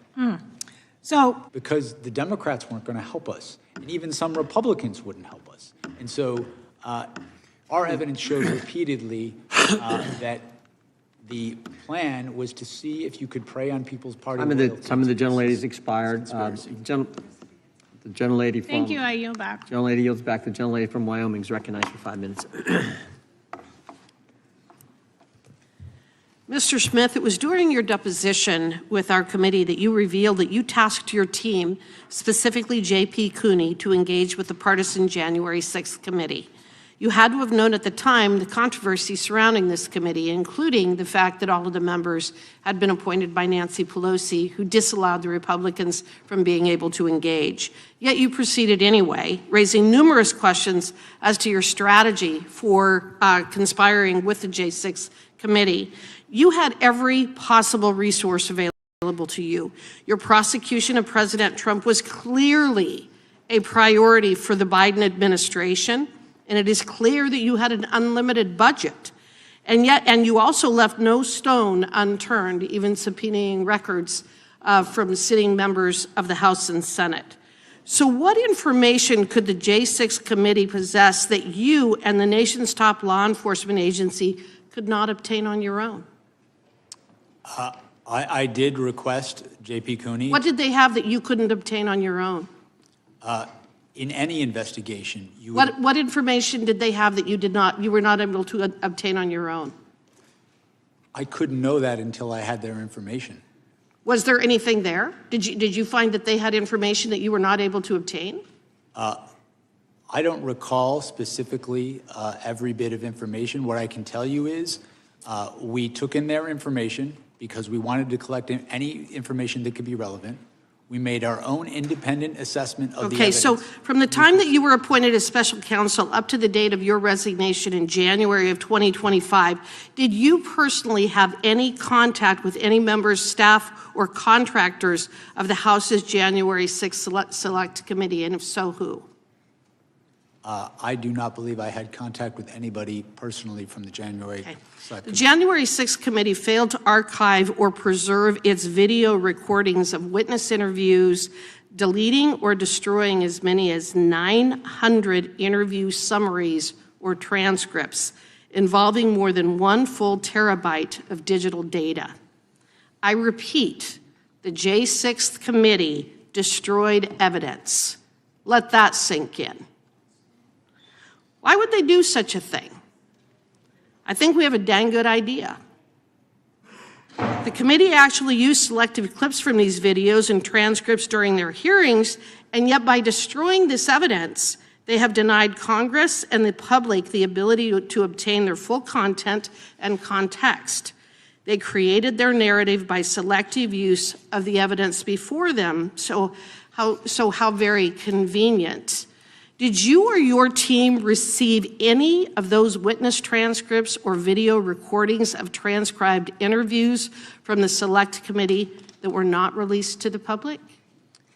What I can tell you is that I requested J.P. Cooney to contact the Select Committee. Do you know if you received any of the evidence or testimony that the J6 committee eventually destroyed? I don't have any information that the J6 Committee You don't know destroyed one way any or evidence. the other as you sit here today. No, what I'm telling you is that I requested all the information we could get from the January 6th. Has all of the information that you requested been preserved? All of the information from the J6 committee, has that been preserved? The information that we requested and received, we reviewed it. It was Has it part of been our preserved? files. Yes, as part Thank of you. our files. And Were you or your team advised, or did you get the impression from anyone affiliated with the January 6th committee that these documents were not for public release, even though portions of them had already been shown to the American people? Were you advised to keep any of the information from the J6 committee confidential? as I sit here right now, I don't recall that. Okay. I recall. Did the J6 committee provide you with the Cassidy Hutchinson testimony as part of the trove of documents that you received? As I sit here now, I don't recall, but it would Well, be very you're familiar with her testimony, aren't you? I am. And In fact, wouldn't you agree with me that Ms. Hutchinson's testimony, especially the most explosive allegations made, was comprised of hearsay upon hearsay upon hearsay? Come on, you're an attorney. Mr. Smith, you can answer the question. Of course it was hearsay. And hearsay isn't admissible in a court of law, is it? Why? Because it is inherently unreliable, and the victim or the target of a prosecution is not able to cross-examine. Isn't that correct? In fact, Mr. Smith, if you had attempted to walk into court with Cassidy Hutchinson's testimony, you would have been thrown out on your ear. No judge, no legitimate judge would have ever allowed the testimony of Cassidy Hutchins to be admitted in a court of law, would they? I disagree. Well, and then we've already talked about your record. Mr. Chairman, today, Mr. so I Chairman, can the gentlelady's understand time has long I since yield expired. back. The time of the gentlelady has expired. The gentleman from Florida. Hey, can I do one UC request first? The gentleman is recognized. This is from factcheck.org. Meme rehashes old false claim that J6 committee destroyed evidence from October 15, 2024. And this is from the District of Columbia National Guard website, stating that this is the only National Guard unit in America which reports exclusively and only to the president. Without objection, the gentleman from Florida is recognized. Thank you, Mr. Chairman. I mean, we're definitely not in a court of law today. Half this shit wouldn't come in if we were. I mean, good God. You know? I want to talk about something one of my colleagues, Mr. Nell, said from Texas. He sits on this new January 6th subcommittee, which I also happen to sit on. And he said the same thing in the subcommittee the other week, that it wasn't President Trump that inspired January 6th, right? It wasn't him. He said in the subcommittee that it was actually Ray Epps. Ray Epps. He was the one who told people to break the law and the windows and the doors and to beat police officers and hang Mike Pence and try to break into the floor of the House and wiping feces on the walls. It was all this guy, Ray Epps. Past so much, they're still reenacting the Civil War. Okay? Love the past. But I hate talking about the present. But you know what? Let's talk about the past real quick. Here are some quotes, because I heard one of my colleagues call you a hypocrite. Here are some quotes from my colleagues. Chairman Jordan, right after January 6th, stop the violence, support Capitol Police. Ted Cruz, those storming the Capitol need to stop right now. The Constitution protects but not violence. Chip Roy, today the People's House was attacked, which is an attack on the Republic itself. Steve Scalise, United States Capitol Police saved my life. Lindsey Graham, when it comes to accountability, the president needs to understand his actions were the problem. Troy Nels, oh my God, him again. I'm happy to stand shoulder to shoulder with Capitol Police. Darrell Issa, the violence and turmoil we witnessed in Washington, D.C. was completely unacceptable. Rep. McClintock, the attack on Capitol strikes the most sacred act of our democracy. And former Speaker of the House, Kevin McCarthy, whose name we heard a lot today, what did he have to say about it? Let me be clear, last week's violence attack on the Capitol was undemocratic, un-American, and criminal. And make no mistake, those who were responsible should be brought to justice. The president bears responsibility. Period. Or exclamation point. But let's talk also about, the present. That's the past. Let's talk about the present. These are the guys who created the weaponization committee for the DOJ. So let's talk about the present. Jerome Powell facing investigation. Okay? In fact, we heard about Jonathan Turley, that he's some legal messiah. Jonathan Turley calls the Jerome Powell thing legitimate concerns of retaliation. Cook, under investigation. Mark Kelly, United States Senator, under investigation. Adam Schiff, United States Senator, under investigation. Eric Swalwell, United States Representative, under investigation. Chris Christie, potentially under investigation. Jack Smith, that's okay. Miles Taylor, former Chief of Staff to United States Department of Homeland Security, under investigation. Christopher Krebs, former Director of Cybersecurity, under investigation. Indicted. James Comey, Letitia James. John Bolton. It's weird that they indicted John Bolton but stole his foreign policy. Accused of crimes. Former President Joe Biden. Former President Barack Obama. Revoked or threatened with revocation of Secret Service protection. Kamala Harris. Hunter Biden. Ashley Biden, the daughter of President Joe Biden. Mayorkas. Mike Pompeo. Brian Hook. General Mark Milley. John Bolton. Dr. Anthony Fauci, the guy Trump gave a medal to. Security clearance revoked. Joe Biden, Anthony Blinken, Jacob Sullivan, Lisa Monaco, Mark Zaid, Norman Eisen, Letitia James, Alvin Bragg, Andrew Weissman, Hillary Clinton, Liz Cheney, Kamala Harris, Adam Kinzinger, Fiona Hill, Alexander Vindman. Miles Taylor, I could keep going. Any questions about any of that? We know you don't. But will the gentleman yield for a question? I will, please. Because you have a way of synthesizing that nobody else does, Mr. Moskowitz. Listening to our colleagues today, I wonder if they actually believe any of this would have happened had Donald Trump simply accepted the results of the election.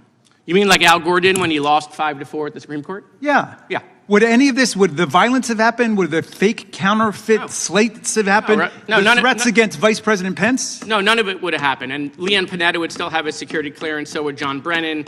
So would Michael Morrell, Michael Vickers. I can't get them all in, Mr. Chairman. I can't get them. I have like 4 more pages of the weaponization of the Department Time of the judge in Florida has expired. The gentleman from South Carolina is recognized. Thank you, Mr. Chairman. Mr. Smith.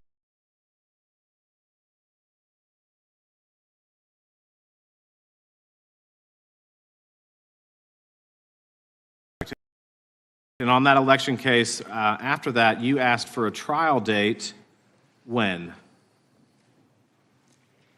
I don't recall as I sit here right now. January 2024, does that sound about right? That sounds about right. Okay, so after the indictment, you in August, you asked for a January trial date. That's what, 5 months? 5 months? How much evidence did you have? Millions of pages? As I sit here right now, I don't recall the exact. I think in your testimony, they talked about a number, 13 million pages. Is that a ballpark accurate number? I think that was the question asked of me, and as I sit here, I don't have an accurate number for So let's just assume that that's true, right? Because you had a bunch of stuff. You had $50 million that you blew through the Treasury on a trial that went nowhere. How many pages per day is that? 100,000? That sound about right? What if we break that down per hour? It's 4,166. Per minute is 70 pages. You like to read, sir? You like to read? I do. Do you read 70 pages a minute? I do not. I mean, that would be remarkable. So how do you prepare for a trial in 5 months if you're asking the defense counsel to read 70 pages a minute?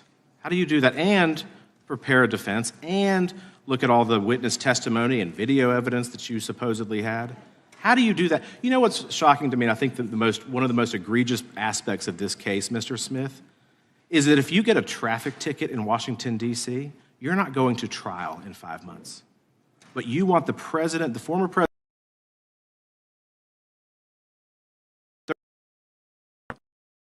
within 5 months. I think that's ridiculous. And I think that speaks exactly to what we talk about when we examine not only your record, but the things in this case that are deeply troubling. That this was not the pursuit of facts and law and letting the judge and the jury decide. That this was an exercise in it was a political hit job, timed perfectly against the President of the United States. Sir, in the Florida case, in the records case, what happened ultimately in that case? What happened ultimately in the case? Yeah, the Mar-a-Lago records case. I'm going to answer because I don't think this is covered by Judge Cannon's order. We moved to dismiss that case pursuant to Justice Department policy. No, the records case in Florida. Against Donald Trump. The records case in Mar-a-Lago, were you ruled to be, what was the ruling in that? That was Judge Cannon's ruling, and she ruled my appointment unlawful, and we sought to appeal that, and that appeal was pending at the time that we dismissed the cases. So from the very beginning, were you ever confirmed by the United States Senate? I have never been confirmed by the United States Senate. I will say that the history supporting my appointment is over 100 years old. Other special counsels. But isn't there a statute on the appointment? I mean, you have to be confirmed by the Senate. So I think that's kind of interesting. But I think the point is, from the very beginning, on the documents case and others, you weren't even lawfully appointed, and that's why Judge Cannon ruled the way that she did. And from the beginning, we talk about that you followed Department of Justice policy, you followed the facts, you followed the law, you followed the Constitution. That's what you have said all throughout this day, parroted by the Democrats, that you have done nothing wrong. But from the very beginning, you weren't even lawfully, and you can't even recall who swore you in. So as we sit here today, based on your testimony in the transcribed interview, can you tell us who swore you in as special prosecutor? As I said, I know I took the oath of office. I don't recall who swore me in. What I can share with you. I don't know, sir. Call me naive, but that's a milestone career move for you that you get to do this, and you don't remember the circumstances. I just find that a little bit odd. But here's the thing, and I'm going to wrap up quick. Appointed. You breached the 60-day rule, releasing this very partisan attack against the president right before the election. You tampered with evidence in the Mar-a-Lago case that you admitted to in court filings.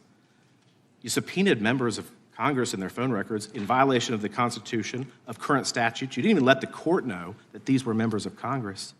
How are we to assume otherwise that this wasn't political? Because it absolutely was, sir. And I yield back.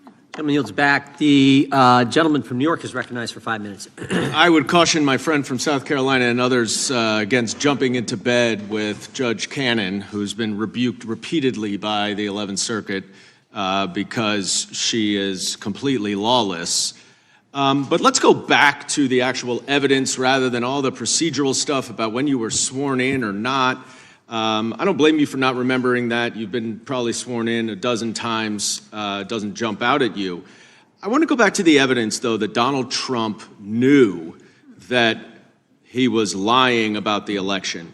And I'd ask you to say, if you could, specifically, who gave evidence to you that supported your conclusion that he knew that he was lying? That came from a number of sources. It came from staff in the White House who talked to him and told him that his fraud claims were not true. It came from staff on his campaign who told him that. It came from members of the Department of Justice. It came from state officials who, when he tried to press them to do things in contravention of their oath, they refused to. They asked him for evidence and his co-conspirators, and they never provided it. Over and over again, the people who had who were best situated to know how the elections were conducted in these states, he either avoided contacting them or disregarded the clear debunkings that were provided to him, such as by the Georgia Secretary of State. At the time also concluded, quote, he knew well that he lost the election, Bill Barr, and yet he incited a riot on January 6th, and 4 of the brave officers who defended the Capitol and defended my colleagues on the other side of the aisle are here today. Not a single Republican member of this committee has recognized them or thanked them for their service, and I would like to do so today. Thank you, gentlemen. Now, my colleague from California referred to a couple statements from your former colleagues in Penn and the Eastern District about education as an apolitical career politician. As an alum of the Southern District of New York myself, I can tell you that many of my former colleagues also feel the same, and that's saying something coming from the SDNY to the EDNY, as you know. Mr. Smith, did you ever speak to President Biden about this case? Never.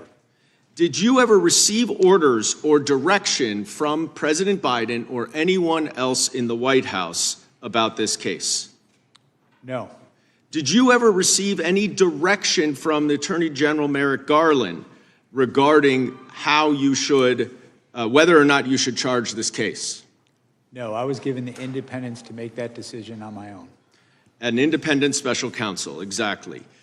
I just want to point out to my colleagues who seem to think this is a politicized investigation that on February 10th, over a month, 2021, over a month after January 6th, Marco Rubio said the January 6th attack on the Capitol was far more dangerous than most realize, and we have a criminal justice system in place to address it. Who oversaw the Department of Justice on February 10th, 2021? Who was president?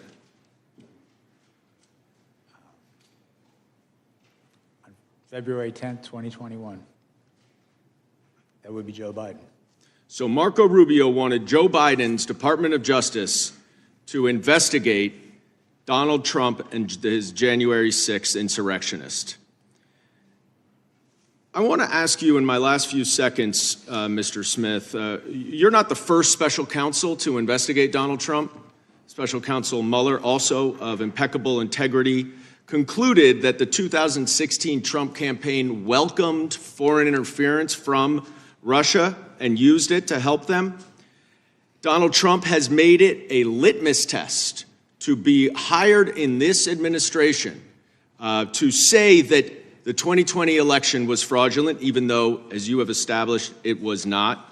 And now there are senior officials in this government who are responsible for protecting our elections, who are election deniers.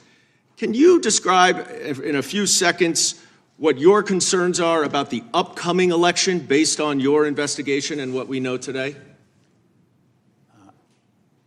I believe political litmus tests are not proper for career prosecutors. I think my experience over 30 years as a prosecutor in the Department of Justice is having people who are not guided by party allegiance, but guided by experience. That's how you can trust the criminal justice system. It's the same way with our election system. Gentleman's time has expired. Thank you. I yield back. Gentleman yields back. Gentleman from Wisconsin is recognized. Yeah. First of all, just a couple of comments. There are probably 10 people on this committee who have more conversations with 10, 15 people on this committee who have more conversations with Donald Trump than myself. But anybody who says that Donald Trump thought he won that election, that is just plain not true. No way, unless he's the best actor in the history of this building. We agree. That Donald Trump believed. Order. That Donald Trump did not believe he lost that election. He just didn't. No way. And I think on January 6th, I can't believe there were any congressmen here who didn't think Joe Biden was going to be sworn in as president. So it was a riot, but it wasn't a threat to the future of the republic. Okay, now we should have posted up here a document for you to look at. Here we are. Okay, this is something we received with regard to Arctic frost. It's a list of about 70 names. I don't know whether or not you're... I don't believe I'm familiar with this document. Okay.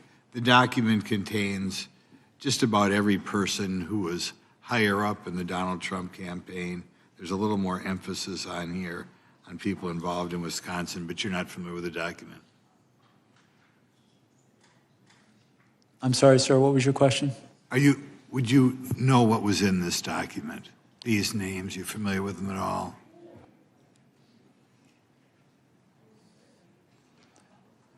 They're under the impression that most of these people, maybe almost all of them, were subpoenaed by you at some time or other. That helps you. Some of these names I am familiar with.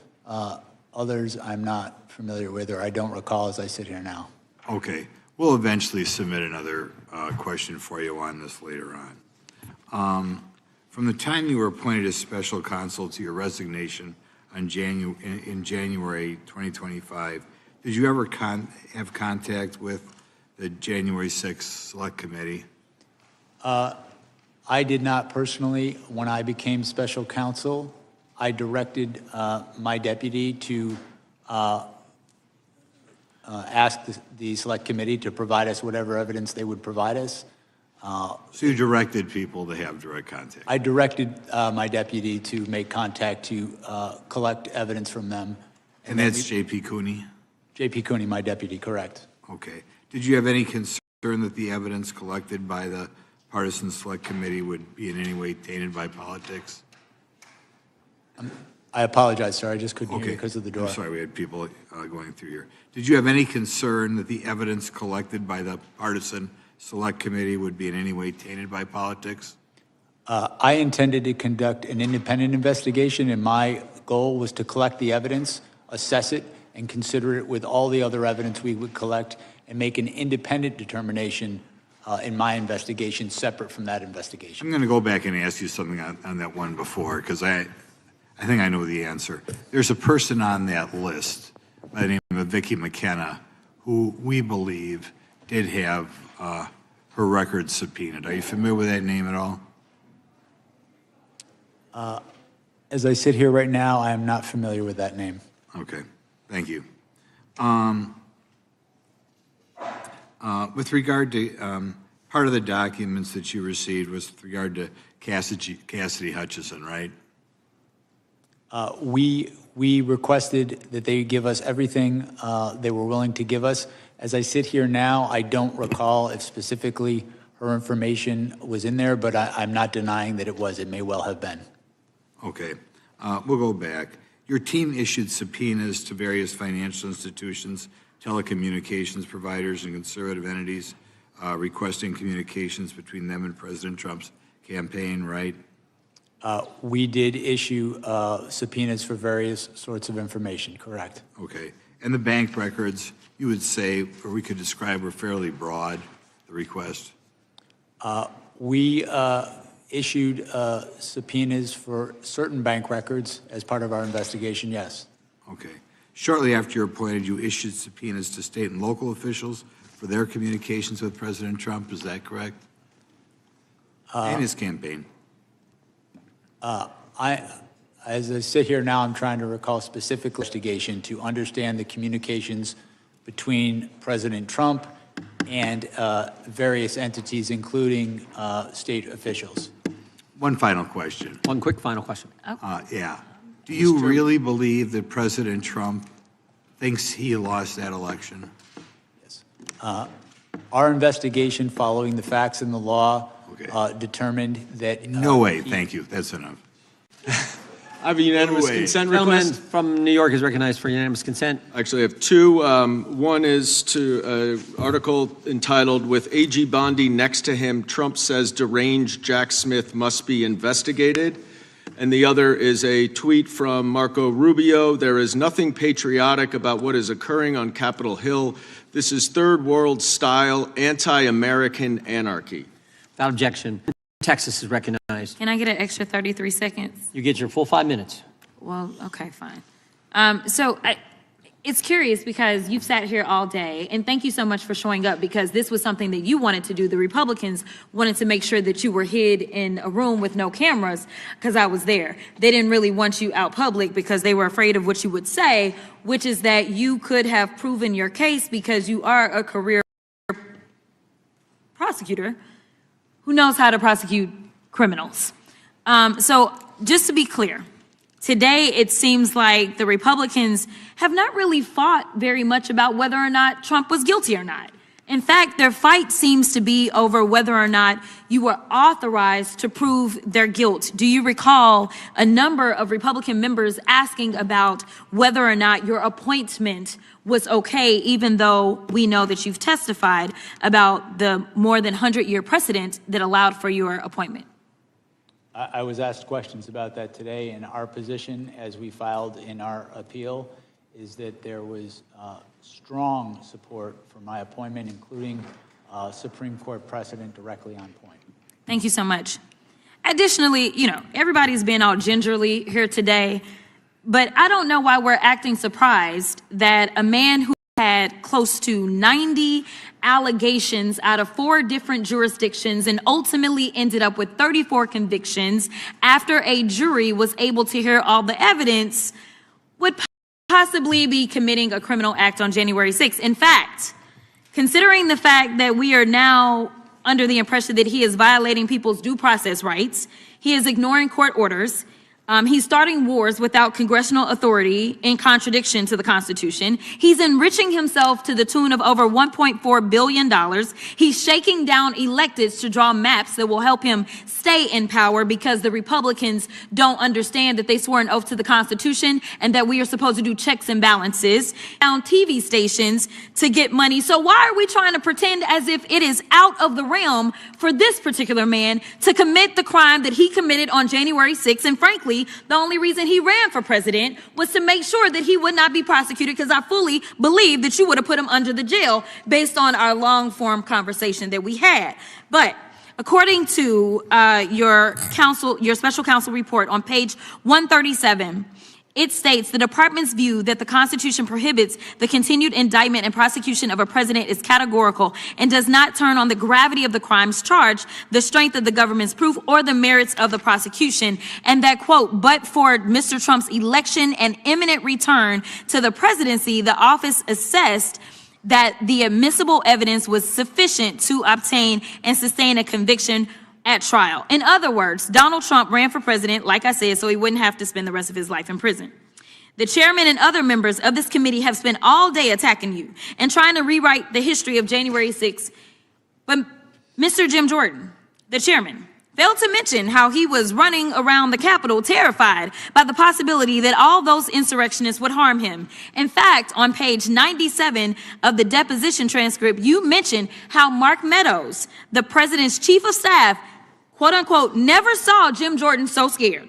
The chairman also failed to mention that he was in direct contact with the White House in the days leading up to and on January 6th, which is why his toll records were subpoenaed by your office. Let me be clear, because they're trying to act like this is Democrats on Republicans, and I guess you are a covert Democrat that knew that he was going to try to steal an election before he tried to steal that election, and so therefore you were somehow put into place. I mean, the conspiracy theories make your head spin, but nevertheless, were you going to subpoena the toll records of every single Republican simply because they were a Republican?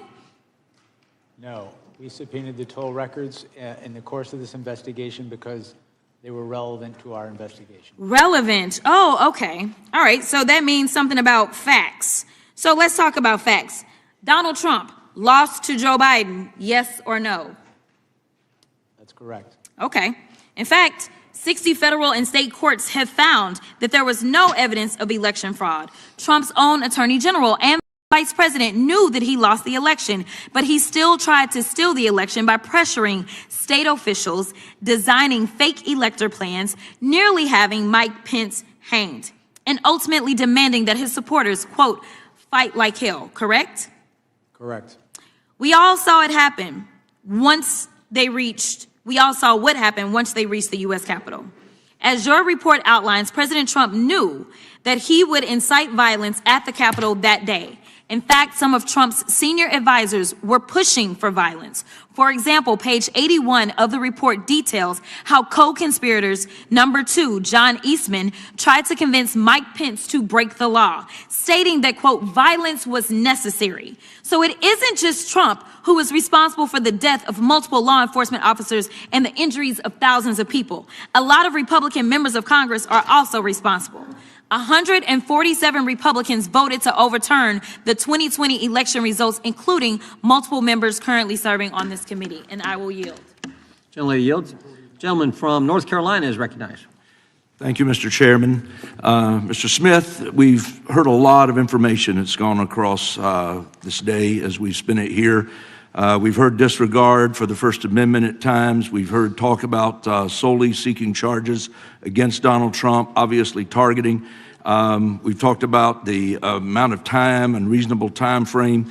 But I want to ask you for a moment, about some troubling reports that a prosecutor from your office, Jay Bratt, implied to Stanley Woodward that the administration would look more favorably on a judgeship application if he managed to get his client, Walt Nauta, to cooperate against President Trump and to flip on him.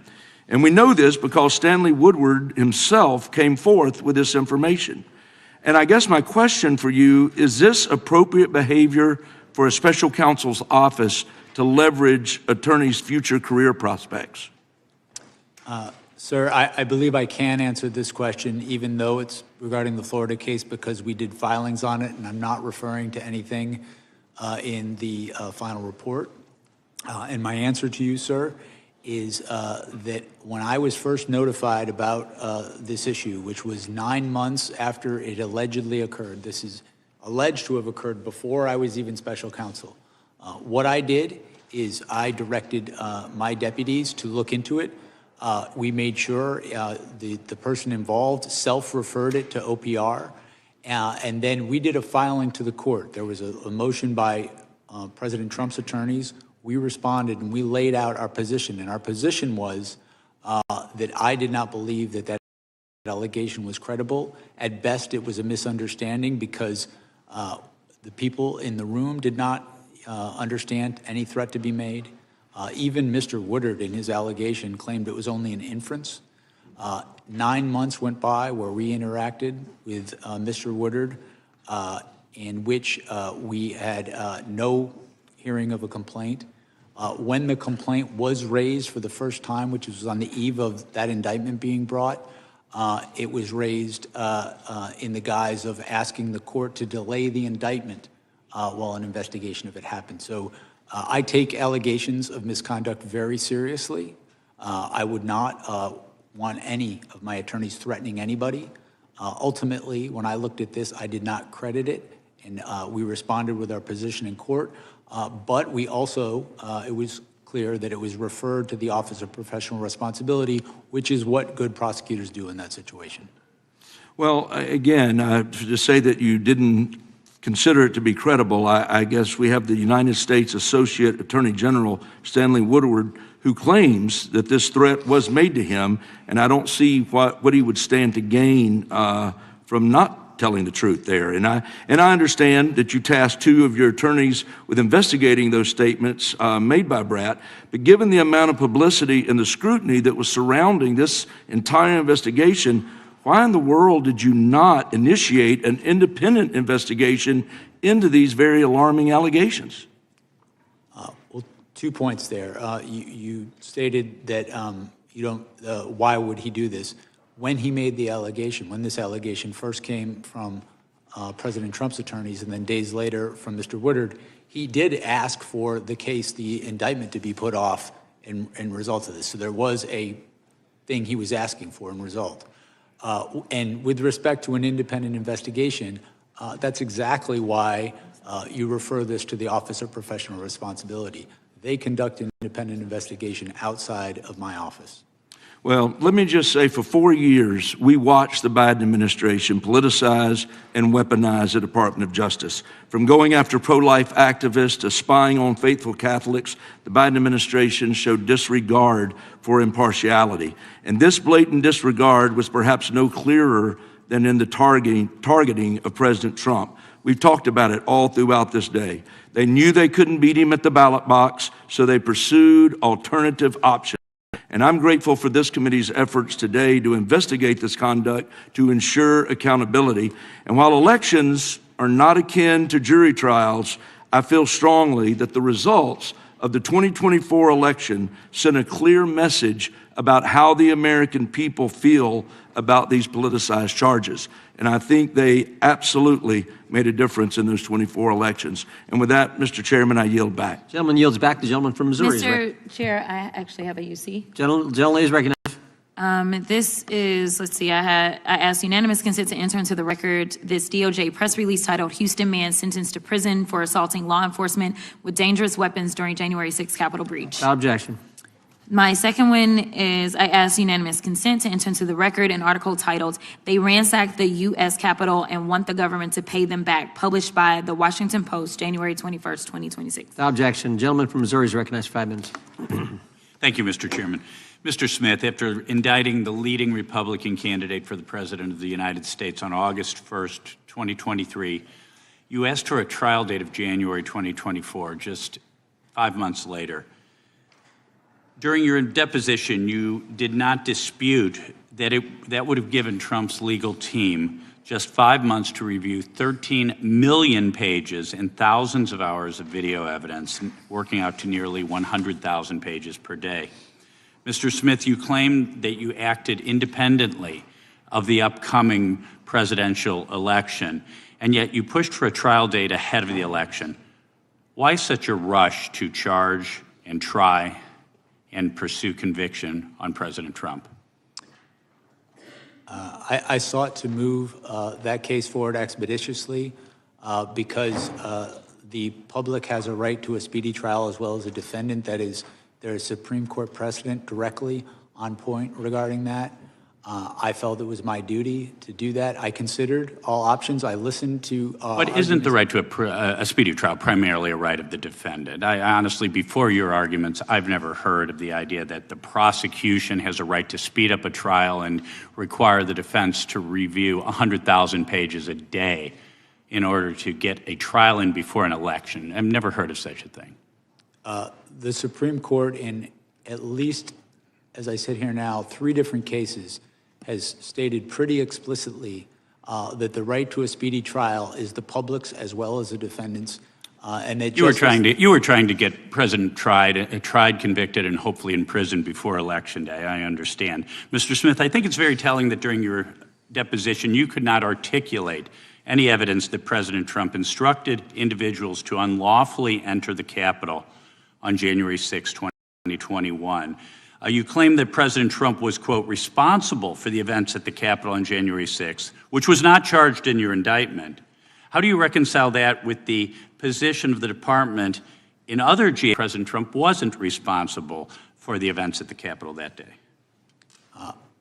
I'm not aware of the department taking a position that Donald Trump was not responsible. I think my recollection is the position that the department took in other cases is other defendants weren't not responsible themselves because of that going to be a valid defense in their case. That's my recollection. So on January 6, 2021, President Trump tweeted, quote, please support our Capitol Police and law enforcement. They are truly on the side of the country. Stay peaceful, exclamation point. This seems to show clearly that Trump urged his supporters at the Capitol to remain peaceful. Is that not right? It's incorrect. First off, that... He didn't send that tweet? He sent that tweet, but he sent that tweet only after being harangued by people to send something to stop the violence at the Capitol. Okay, let's get the timeline straight then. At 1:55 p.m., there was a breach of the bike racks at the northeast perimeter. At 2:13, there were protesters breaching the Capitol, breaking into the Northwest Senate window and opening the doors. At 2:38, President Trump tweeted what I just quoted. That's 25 minutes between the Capitol building breach. Is 25 minutes, that's too slow? Would Trump have been guilty of insurrection if it were 15 minutes? Would it, 5 minutes? How quickly was he supposed to send that tweet to remain peaceful? My recollection, as set forth in the indictment, is the timeline of when the attack of the Capitol happened, including the tweet that endangered Vice President Mike Pence's life, was different than what you stated. So that tweet was after, of course, the riot had started. But President Trump also said, quote, we've come to demand that Congress do the right thing and only count the electors who have been lawfully selected. I know that everyone will soon be marching to the Capitol building to peacefully and patriotically make your voice heard. Peacefully and patriotically, is that an incitement of a riot? That is not. Okay. So in November 2016, Hillary Clinton disputed, for years called President Trump an illegitimate president. He knows he stole the election as recently as September 2019. Had there been a riot around the 2016 presidential election, would Hillary Clinton be guilty of inciting insurrection? I'm not going to engage in hypotheticals. I will say that President Trump's conduct was without historical analog.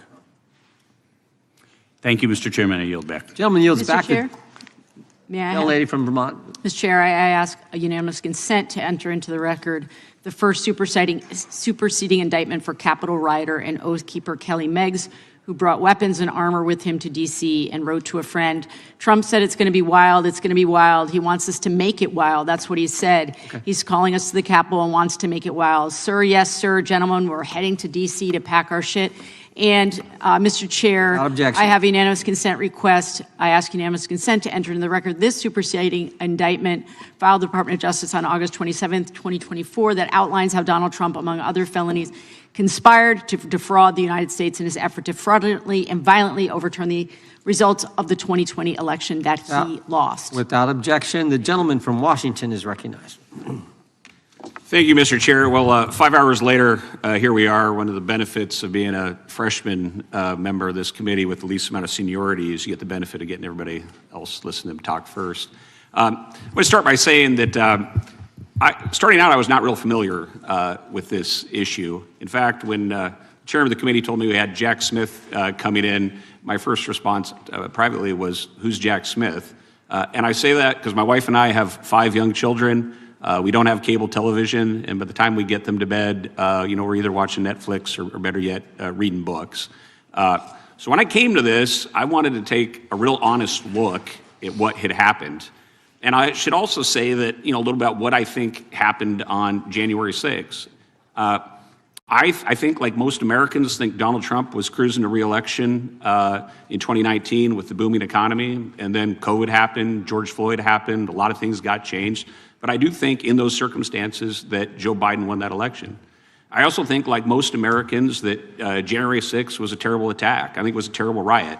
I don't believe it was an insurrection determined to overthrow the government, but I think it was an important day for America. I also think, like most Americans, it was extremely unfortunate for this country that the January 6th committee was a partisan event, and there was not an ability to put folks from both sides of their choosing, so there could have been a full and honest debate for the American people. I think it was politically motivated, what Nancy Pelosi did with that committee. And so when I came to this issue with a fresh look, with those kind of my priors and what I got into, what I wanted to find was that in the goodness of the rule of law, that you as an investigator carried this out to the highest ideals, and it was not a politically motivated investigation. And I think a lot about that in the 250th anniversary of America. I think about what the framers would have thought of this and the state of the rule of law, what makes America special with checks and balances, what keeps us from being a banana republic. But what I was disappointed to find when I looked into this issue and how you conducted the investigation was that it was a politically motivated investigation determined to influence the election in 2024. And I say that, and the thing I cannot get around as I look into this is the timing that you fought for in when the court cases would be held. Now, to my understanding, the Department of Justice says you're not supposed to have politically motivated timing of a court case. But when I look at the timing that you pushed for and the jurisdictions between New York and Florida, and with all the other things that President Trump was engaged in, that looks very politically motivated to me, and I think to the American people as they take a look at this issue to try to influence the election. So that's where I come down after today's hearing, my own independent investigation, and your commentary.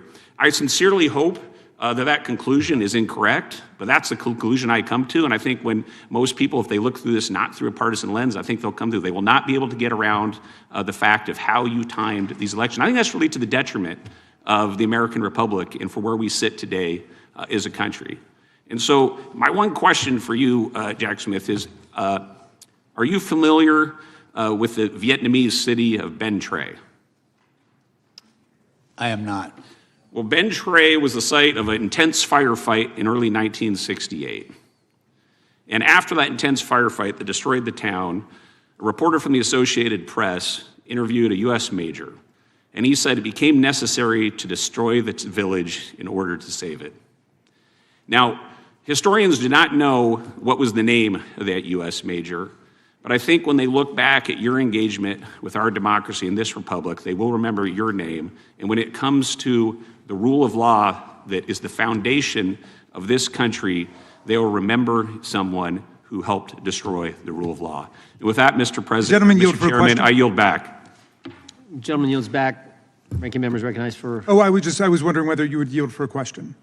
I will defer on that. I'll just yield to the chairman. Gentleman yields back. I think the gentleman. Yeah, then I've just got one UC request, Mr. Chair. To you, then I think the gentleman from Wisconsin has a request. Okay, this is from Politico, October 20th, 2023. Kenneth Chesbrough, an architect of Trump's fake elector scheme, pleads guilty to the offense in Georgia. Without objection. Gentleman from Wisconsin, recognized. I just have to clarify something I said. Yep. I've talked to Donald Trump over a period of time. Donald Trump is 100% certain he won that election. There is 0% chance that he believes he lost. And I say that based on private conversations, which just, boom. So I want to clarify that. Noted for the record. We appreciate that. This concludes today's hearing. We thank Mr. Chairman, for me, I just have one final question for you. That it begins really just as a point of order. Okay. As you know, point of order, or is it a point of order or a question? It's a point of order leading to a question. If that's all right. That's innovative. Okay.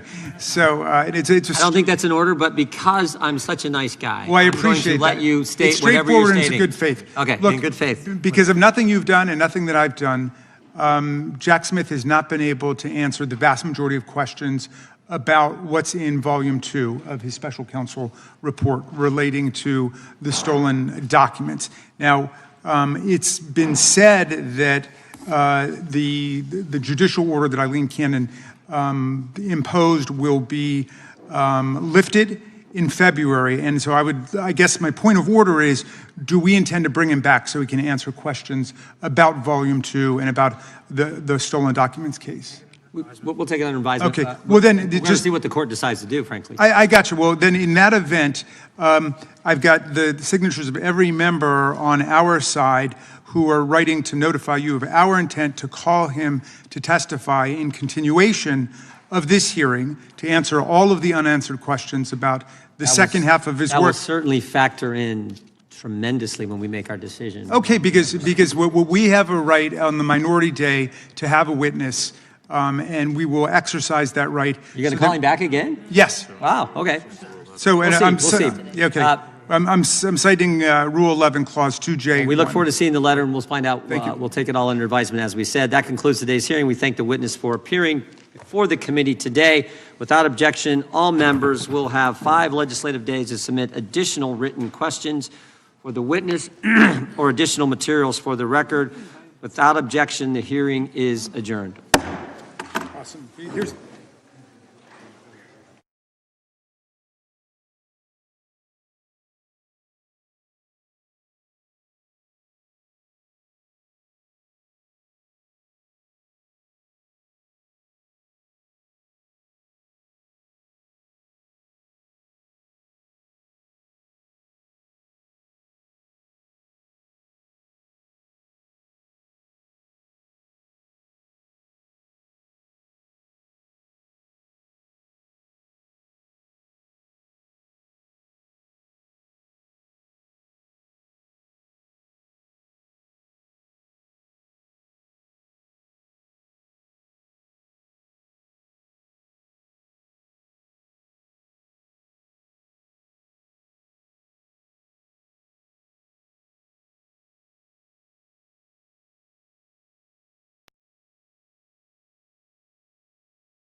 Mr. Smith, what do you have to say to allegations that you committed fraud?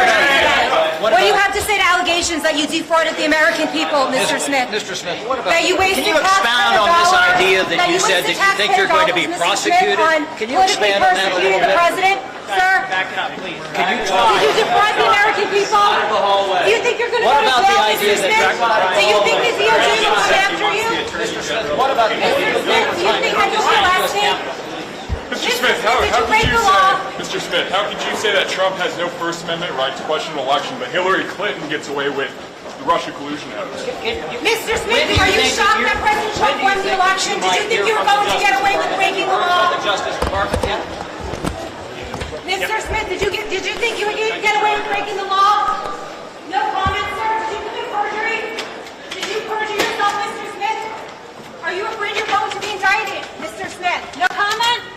Mr. Smith, why did you seek to hide the lawmakers' names that you were subpoenaing and spying on? Sir, would you have done this for a Republican president going against Democrats in Congress? How does it feel to be a part of the biggest weaponization of government in history?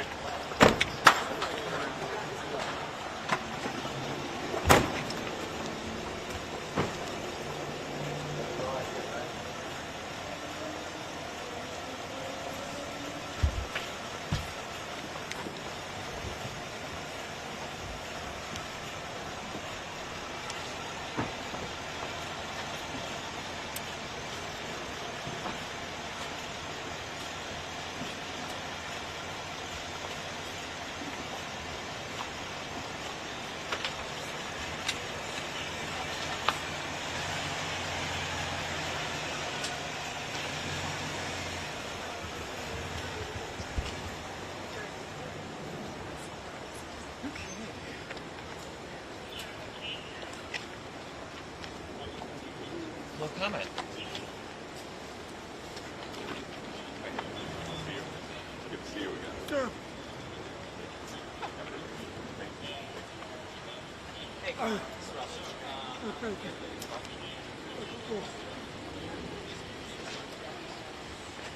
Yeah, as soon as I was like, something going for a while, I walked out. Yeah.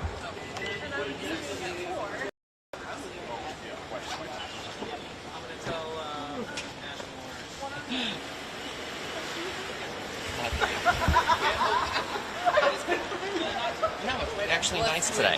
What do you have to say?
Mic check 1 2 3. Mic check 1 2 3.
Just go away.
Good afternoon.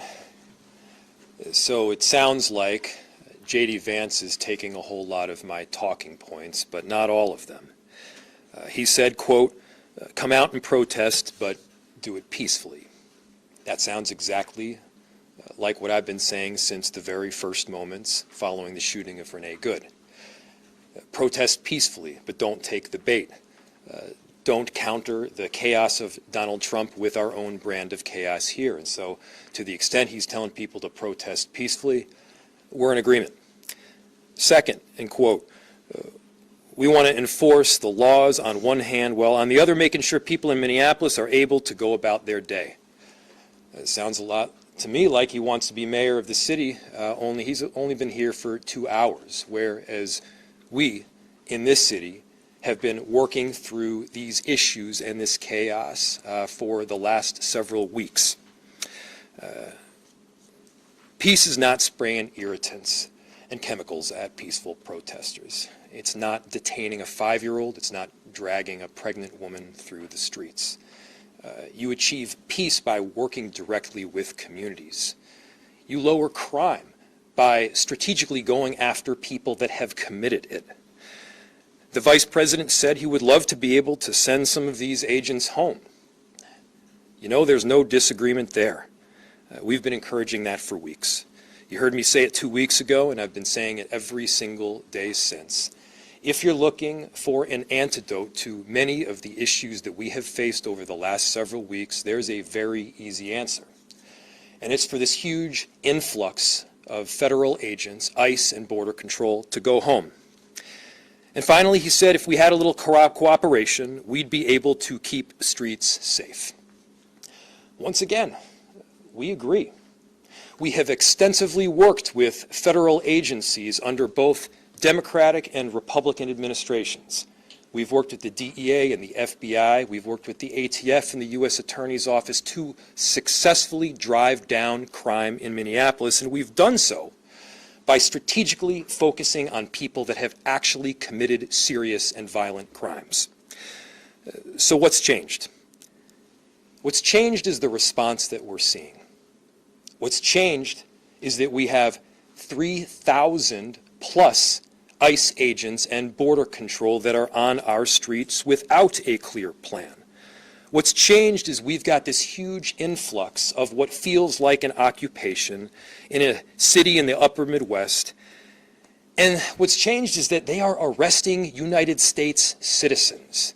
They are detaining people that have done nothing wrong.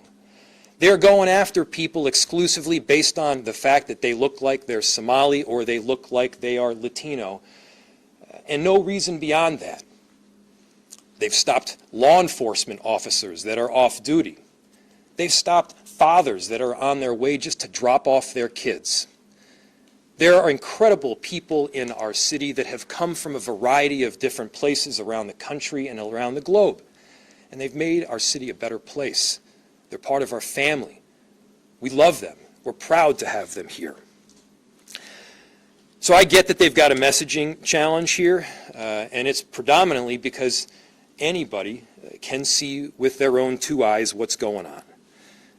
You can't say with a straight face that pulling citizens off the street or going into a school is a targeted action when clearly it's not.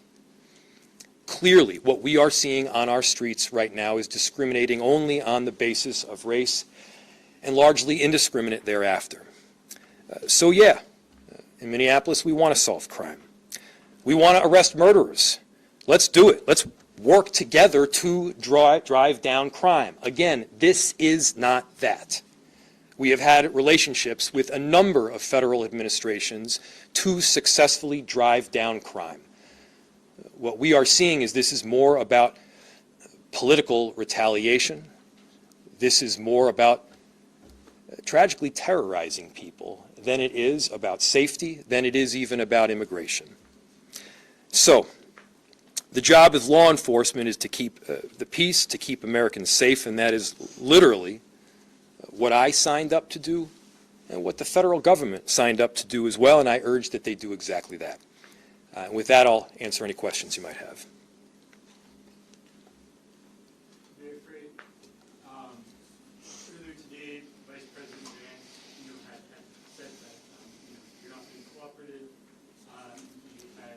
testified that there had been some order to prevent local police from responding to federal agents.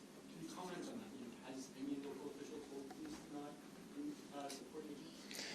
What Vice President J.D. Vance is saying is he's rhetorically asking what makes Minneapolis different. What makes Minneapolis different is that we have an influx of 3,000 federal agents on our street, and we're not the size of New York City or Los Angeles. What makes us different is we're seeing constitutional violations play out in real time. What makes us different is, yes, we do have residents that are beautifully standing up, supporting their neighbors, providing food, escorting them to their jobs, recording some of the unconstitutional acts that are taking place to make sure that some sunlight is added as a disinfectant to some of the chaos that is being caused. And to your question, we have a separation ordinance which is widely publicized, is nothing new. We had one well before this operation started taking place, and that separation ordinance says that our police officers and public officials do not work with any federal agency around immigration enforcement work specifically. We do work with federal agencies to catch murderers. And so if they want to catch murderers, that's what we're for. And it doesn't matter if they're from Minneapolis, Chicago, Venezuela, Germany. It doesn't matter where the murderer is from. We're getting them because they're a murderer, not based on where they grew up. That's the way this should have worked in America. What our separation ordinance also says, and I say this to everybody throughout the city, is that we will not ask the question in Minneapolis as to whether a person is documented or not. Why? Because when you call 911, we want everybody to know that our first and primary concern is not your papers, but it's your safety. That's what we are focused on. Now, our police officers respond to any instance where they can help keep people safe. We have responded. We have arrested people.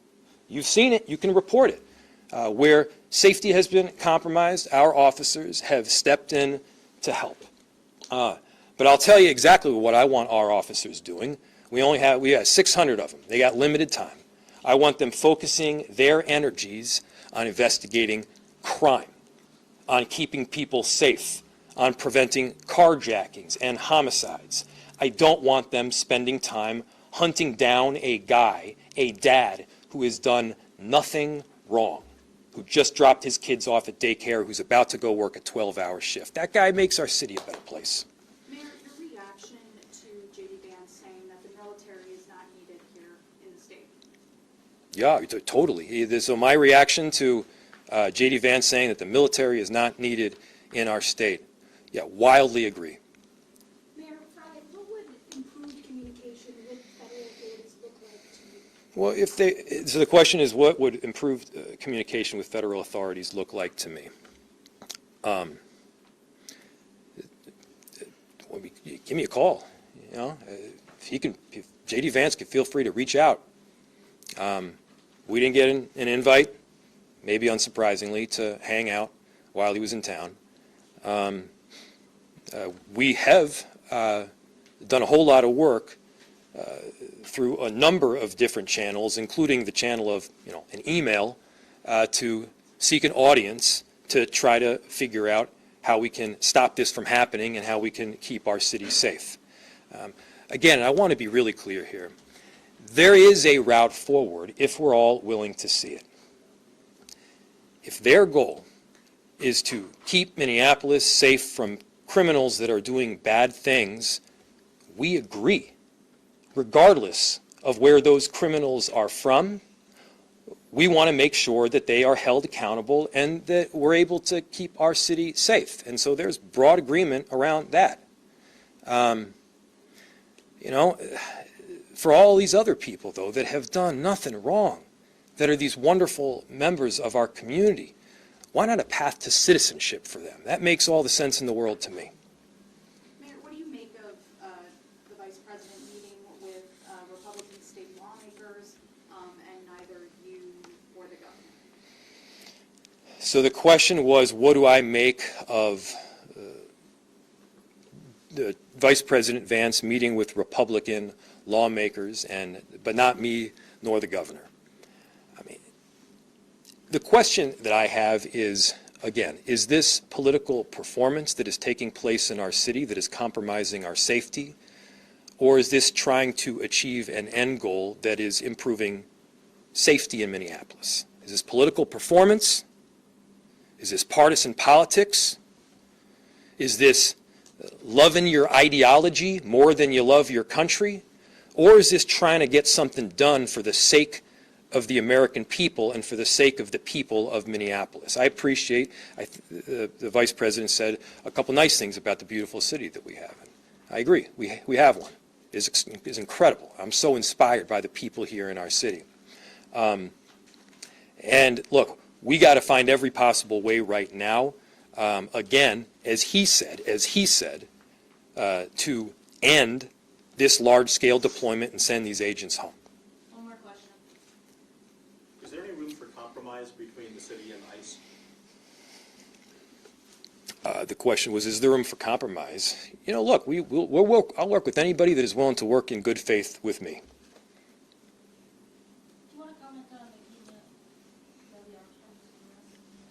Yeah, so I want to comment on Nikema Levy-Armstrong's arrest. It's a gross abuse of power, and she should immediately be released. Really quickly, I'll do what I'm going to get going. Vice President Vance said if there's cooperation between state and local officials, these many ICE agents would not be needed to carry out enforcement operations. What's your response to that? Is that something you're open to, that open line of communication to get these thousands of ICE agents out of the city? Well, you know, you don't need to, so the question is, the room for cooperation between the federal government and the state or in the city. You don't need to take my word for it. You can see it in the numbers coming straight out of corrections, which is a state agency, in the way that they have worked together.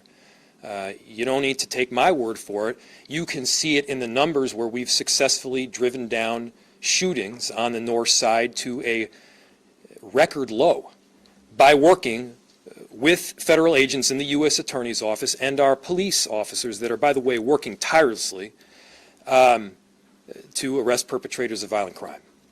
So, look, we have done that. But again, I need to be really clear. That is not this. If this were about getting murderers, we would be able to do that. The number one question that we ask when we're trying to get a murderer is, are you a murderer? Is this a murderer? Not, where are you from? Where are you from is not the point here. The point is there a crime, a violent crime that has been committed? And of course, we've partnered extensively on that front. And so, again, let's just be really clear. Let's be really straightforward. I deeply appreciate all the work that the press has done just to uncover the facts and the truth so that we're not like talking by one another. I'm grateful to all of you, and thank you so much.